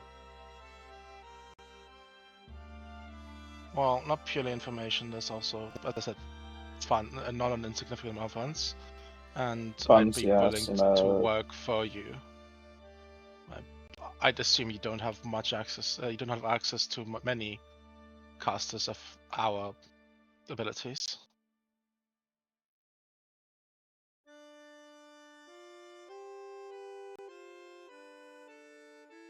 And how do I know you're not making the same deal with Maximus and the Goliath's legions? Zone of Truth? I suppose we could procure a spell of Zone of Truth. But outside of that, I suppose you're gonna have to take my word. Okay. I know someone that has Zone of Truth. Well, do you really want to Premier's Are you getting involved in cold this? feet? No, I'm just worried about Premier's knowing about any of this. I don't know. Always struck me as a... I'm sure that... No, yeah, there's totally other people, right? Hecka or Harkin, wouldn't... Tullius would have his Zone of Truth. 1 million Yeah, but people. he definitely has bigger priorities than this. I'm gonna keep it real with you. Yeah, I mean, yes, he has people who can cast Zone of Truth. Theoretically, all judges of the Empire should be loyal to him. Theoretically, Inquisitors as well. Though I'll be honest, the Department of Faith is not exactly chill with Tullius. So maybe not. Either way, if he does have it, it's gonna be scarce and used for other shit.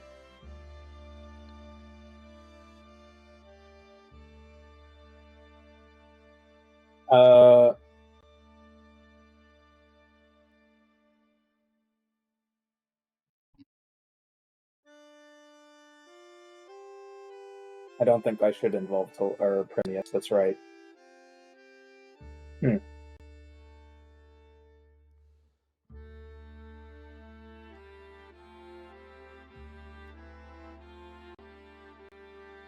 How about this? To show you how serious I am about this, I can give you this, and I'll pluck a single hair from my beard. This will make it impossible for you not to scry upon me if you had some capability of doing so. Great. That actually is very helpful. Do I have any unique items that I can have? Yeah, I've got a brown diamond ring You should always keep this on your person as well. I can do so. Is it enchanted or simply just for? It's just a unique item. Is that unique enough to Yeah, absolutely. use Archon? Okay. Ring explodes while you're on the shitter. No! Ring of poop explosion. It's dropping a whopper.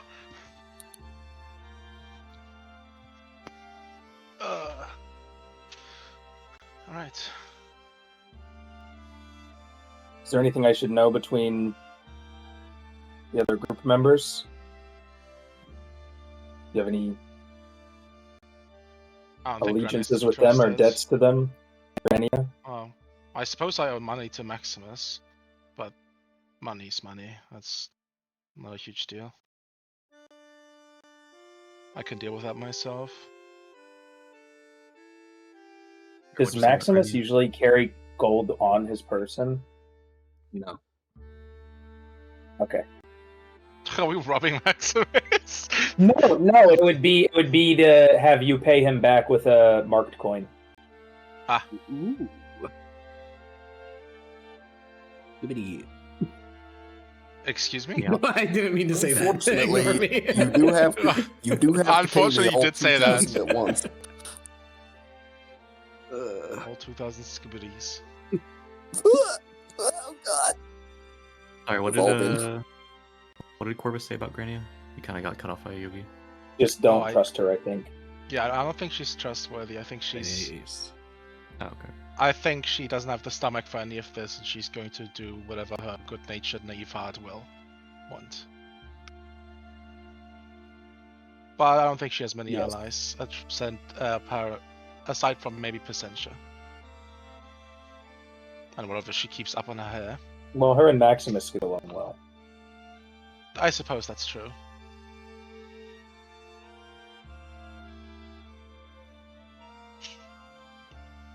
Okay. Well, it sounds like an accord has been struck. Really. Yeah, Oh, a loose. the polish on the good undercoat. Okay. Aw. So then, Zednius, would you like to talk to Primius about bringing him on side? Yeah, sure. Okay. Primius, you have been praying as all this news has been hitting the Empire, as news of Tullius being named heir and civil war, and Aurelian Solo ain't talking to you, bro.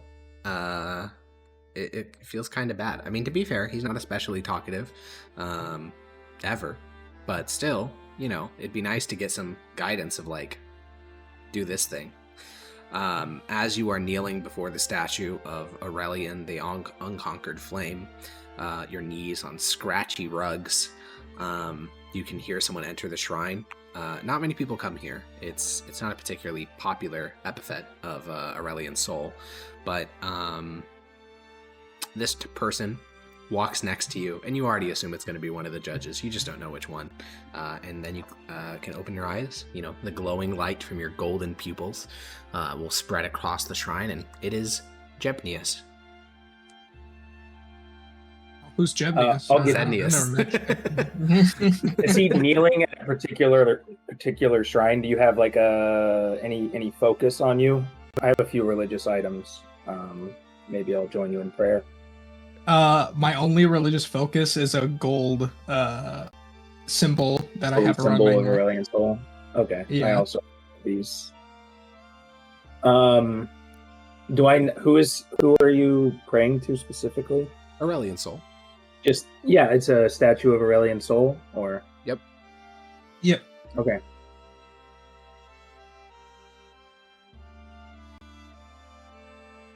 So I assume you've heard the news, Primius, as I'll kneel down next to him. I have.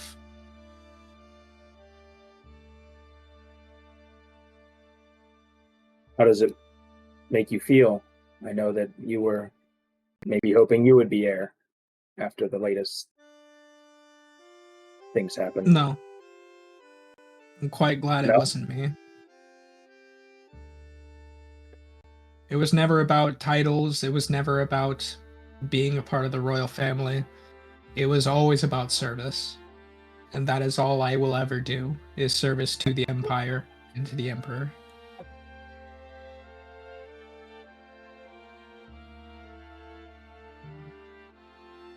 So in this upcoming I suppose you live more of a lavish Right. lifestyle. You might enjoy it. it already feels quite lavish. I'm not sure that the lifestyle, I mean, of course it will change quite a bit, but I've already had everything I could ask for.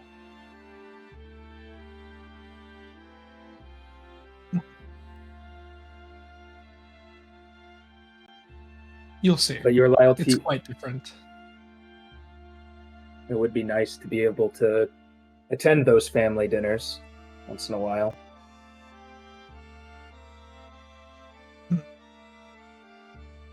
Well, I suppose there's a reason you're bringing it up, no? After all, you sought me out. I just want to make sure you're on the side of the Empire, of the Emperor. Is there a reason I Seems like- wouldn't be? Well, there's some division. I know that you're loyal to the Emperor, but if there's doubts of faith you're having, you've been praying quite a bit. I just want to make sure that we I can have count no on you. doubts of my faith. I have never doubted once, and I never will. The Emperor has made his decree, and that his word is final. What will you do if some of your closest friends and allies appear to be on the other side? I will kill them. They are animals. And so I will kill them like them.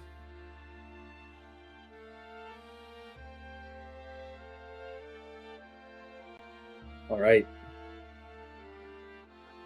Good to hear. Yeah, Hermias. good. sounds like you got that one resolved. Well, cool. We're gonna start speeding along with the long rest here. We're definitely there not. was, Yeah.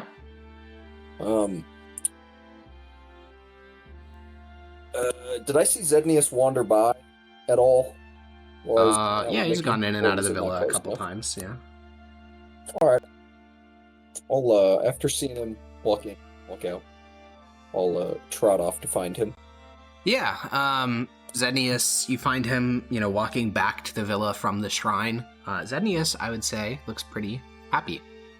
I would think would be his general mood. Good.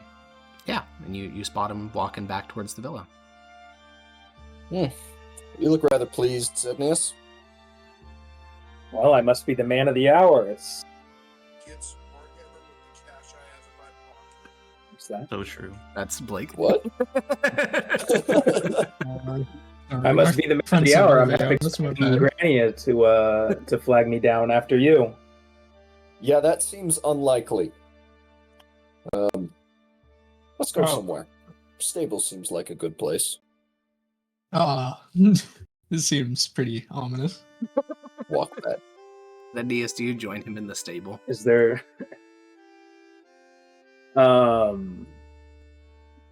you haven't even loosened me up. Where are you going? And just hey, come back here. Oh, Come I'd into just like this secluded area with me. There. I'd like to talk to you I wanna about shake your something in hand. private. If you don't want to go to the stables, that's fine. We can go somewhere else. But they are just right over there. Where exactly are we? Just in the middle? You're literally in the middle of the street. Yeah. Okay. Yeah, sure, let's go to the stables. No. I'm gonna make sure to not be within 5 feet of you though. Okay. That's gonna be hard in the stables. They're not very big. Oh. Well then I don't know. I'll Well, how until does it when we explain? get close to the stables, we'll probably be private enough and I'll just ask Sure. so what is it? I don't want to go inside the place if I don't need to. Sure. Oh, yeah, that's fine. Where to start? All this ruckus that's been happening as of late, civil strife and inter-empire conflict and all of that. I'm sure you're aware of my particular role in it. I'm sure you and Tullius have known for a while. That I have been both in contact with and working with the Horatii.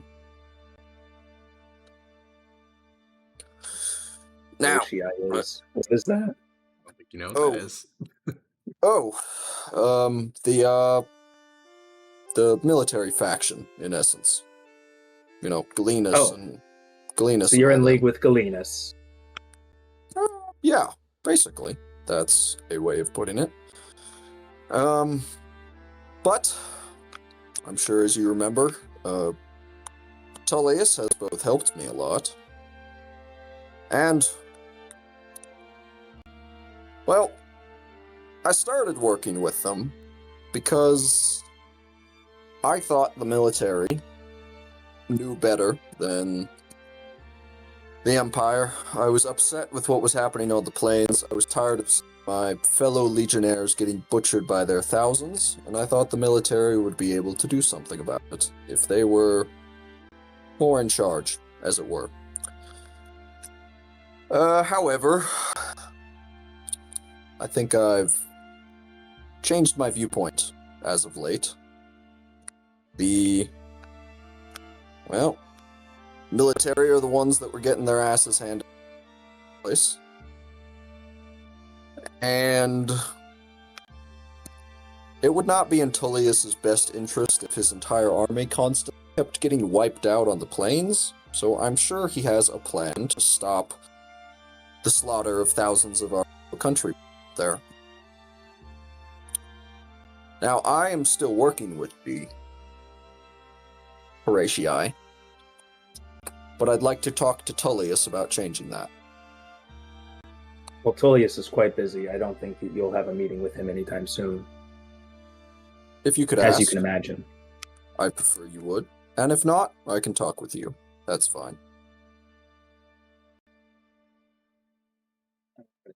Just talk with me now, and I'll relay the message to Tullius. He's even too busy for me at this hour.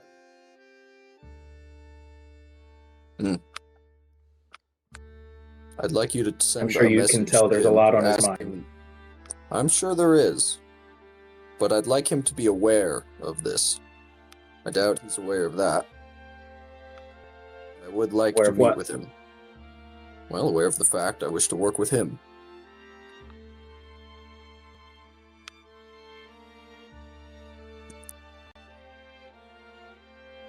Like I said, That's I know the you can do message? that, I know you can do that sending thing.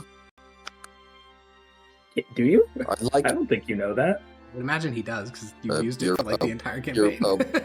wizard, lol, or a magic user, a very high level one at that, and I would assume you can, because Maximus doesn't know that much about magic.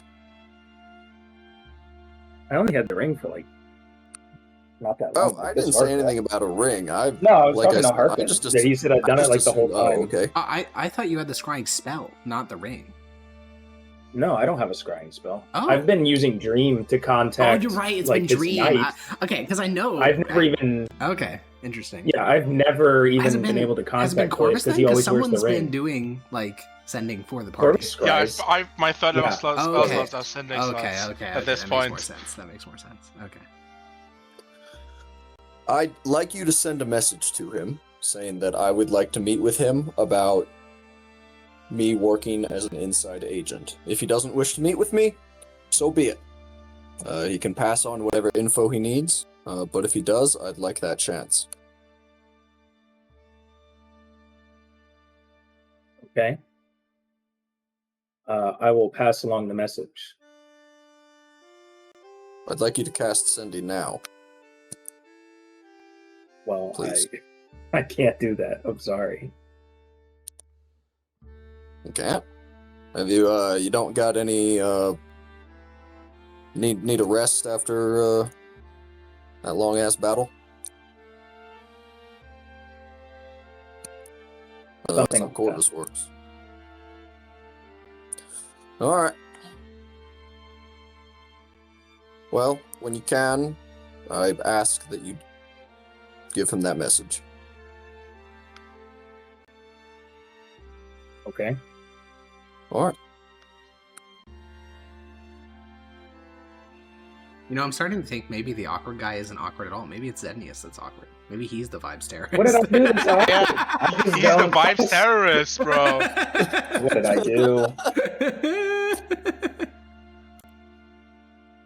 This guy's like, get me a meeting with the fucking god of the land, the next in charge. Yeah, just get him a And it's meeting like, with well, the second most powerful just person do in the it. country. and it's like, I don't know what you want. I no. All right. Well, are you doing anything? Are you passing along that message, or are you just not gonna do that? I'm not gonna do that. Based. Okay. So, that was Wait, crazy. what? He's just not gonna pass along the message. You're not very trustworthy. I'm sorry. Based. Alrighty. Well, we're gonna start with the long rest now. So obviously, some more things are gonna be happening over the next week. I'm essentially going to move us to the end of the long rest. You guys can take, you can consider your long rest completed, level up's done or whatever. Here's what happens in the intermediary time. Galenus, 2 days after the announcement of Tullius's heir, in a speech at Kujva alongside the legates of 6 other legions, will denounce Tullius as heir, stating that the puppeteer has revealed himself, and he says that he acts out of endless love and respect for Aurelian's soul and his mortal form. He makes it clear that he will not ever raise arms against the Emperor, but he will act to stop the criminal actions by Tullius and his cabal. On the 27th, the Prince of Kujvasko, which already announced support for Galenus, states more firmly that they do not recognize Tullius as heir to the empire, and that while they do not worship the emperor, they do immensely respect Aurelian and Victus Sol, and believe that he is being taken advantage of, and hope to restore him to full power. And on the 28th... Brown nosing, bro. That's just straight brown nosing. What the fuck was that? Yeah, problem. And then on the 28th, the Son of the Dragon will make a statement. He states his full support for Tullius.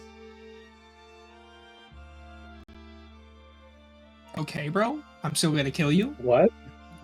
The Son of the Dragon announces that, looking at the chaos in the Empire, he believes that, there can only be one reasonable candidate from amongst the 2 factions, and he will fully support the rightful heir to the Empire.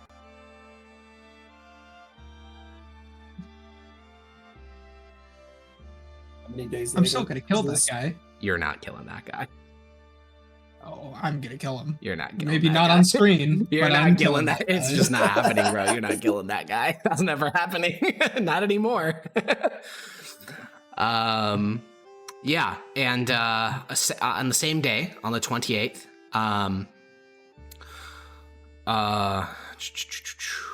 well, technically this would be the next day, but I guess that works because you guys are just How kind many of days vibing. later is this? From when I met with Zednius? 5. Oh, after 3 days, I would have done something. Okay. All right, go back and find Zednius. Sure. I mean, I assume Zednius, you have not been in contact with Tullius since. When you said he was busy, you are right. He is disgustingly busy. This is the judges are literally almost the bottom of his priority list. He has so much other shit to deal with. Heir to the Empire is busy? No way. No way. Also, I mean, functionally, And the approving ruler civil of the war. Empire, yeah. So yeah, he's very busy, so he doesn't contact you during these days. Obviously, you don't contact him either, and Maximus will find you. Oh, Low Maximus. I will intentionally. I'm completely unarmored, unarmed, just wearing street clothes and shit. Sure. He's using seeming. Kill him. Seeming. Are we somewhere private? Are we in knock You're on just Sadie's in the door villa. or something? It's just Have you passed along the message? Yes. As I've told you, he's very busy. He said anything that you can say to him, you should say to me because, frankly, he's not super concerned. Yeah, that's fine. I may have been a bit hasty. I apologize. This is an odd step for me, and I wasn't exactly sure how to approach it tactfully, so I sort of just came out and said it, and it might have seemed a bit blunt, perhaps. Quite foolish of me to assume that the heir to the Empire would care about that over some other pressing priorities. I just want you to know that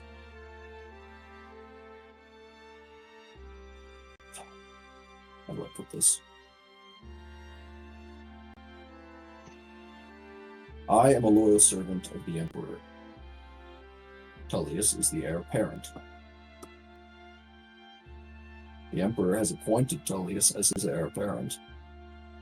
It's becoming increasingly clear to me that members of the military are not following the Emperor's wishes. I mean, clearly, the Emperor dictated a very clear wish.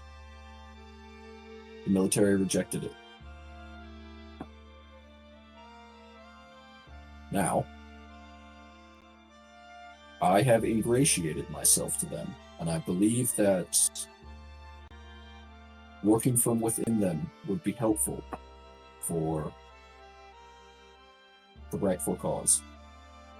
I just wish that to be known to the You feel correct closer people. to the Emperor than you do your fellow legionnaires? The men that you fought Yes. on the field for and died with? Yes, because while I fought and died with them, I did not fight and die for them. You fought and died for the Emperor? Of course. Well, forgive me if I'm not so sure. It seems like you might be fighting for money or some other selfish reasons.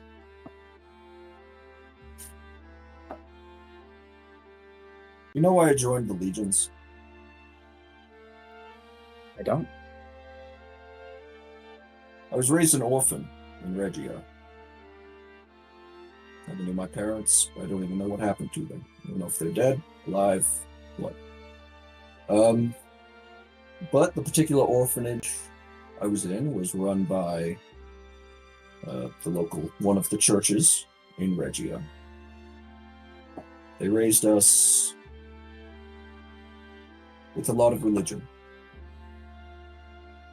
And I mean, I know that's pretty bog standard for someone, but the church and our God means everything to me. If not for him, I would have been raised a street urchin. There would have been no organization to take me. I wish to give back.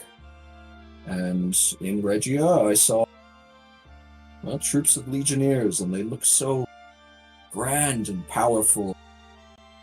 Since I was very young, I knew that was the...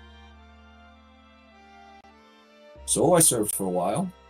I thought I did good credit to the Emperor. And then I was injured and medically unfit for the legions at that time. So I decided to serve the Emperor the next best way I could, which was as a little band of me and some of my fellows. Did we money? Yes, but a man's got to eat. I'm proud of the things I did in that group. And then that group betrayed me and turned to banditry. They attacked me, left me for dead, but I was able to get away, recoup my wounds, and hunt down each and every one of them in the name of the Emperor. I didn't do that for money. Was there a bit of personal vengeance in it? Yes. But those men had turned their backs on the Emperor.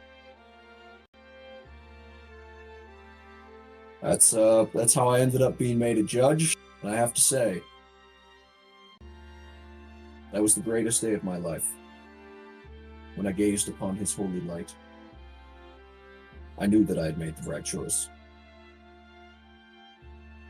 And then dying, that scares me. I'm terrified of death. But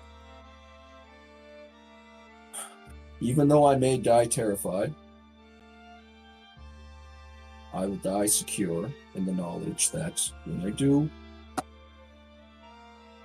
I will be welcomed into his halls. And this is part of it. The Emperor has given a decree.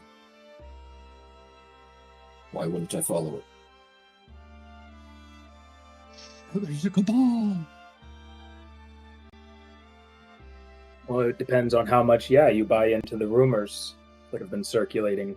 Perhaps you denied Tullius as the true heir. Many of your Why? The fellows Emperor did. decreed it to be so. The Emperor is not wrong.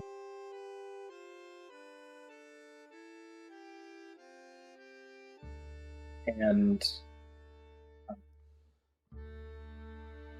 so what you're offering is to be sort of an informant. I'll do anything and everything I can to assist the Emperor and his wishes. Okay. I simply As think there's an a- opportunity because I am trusted by the Horatii.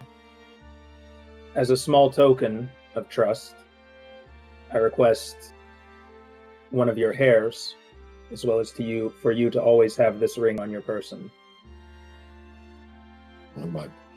Is this just some magic stuff? Yes. Alright. I'll pluck one of my mustache hairs. Yeah. All right. Okay. And then I'll hand you another ring. Do I have to wear it? So It would be very obvious that it's on your person if you do. Alright. It'll just it'll get in the way of a gauntlet.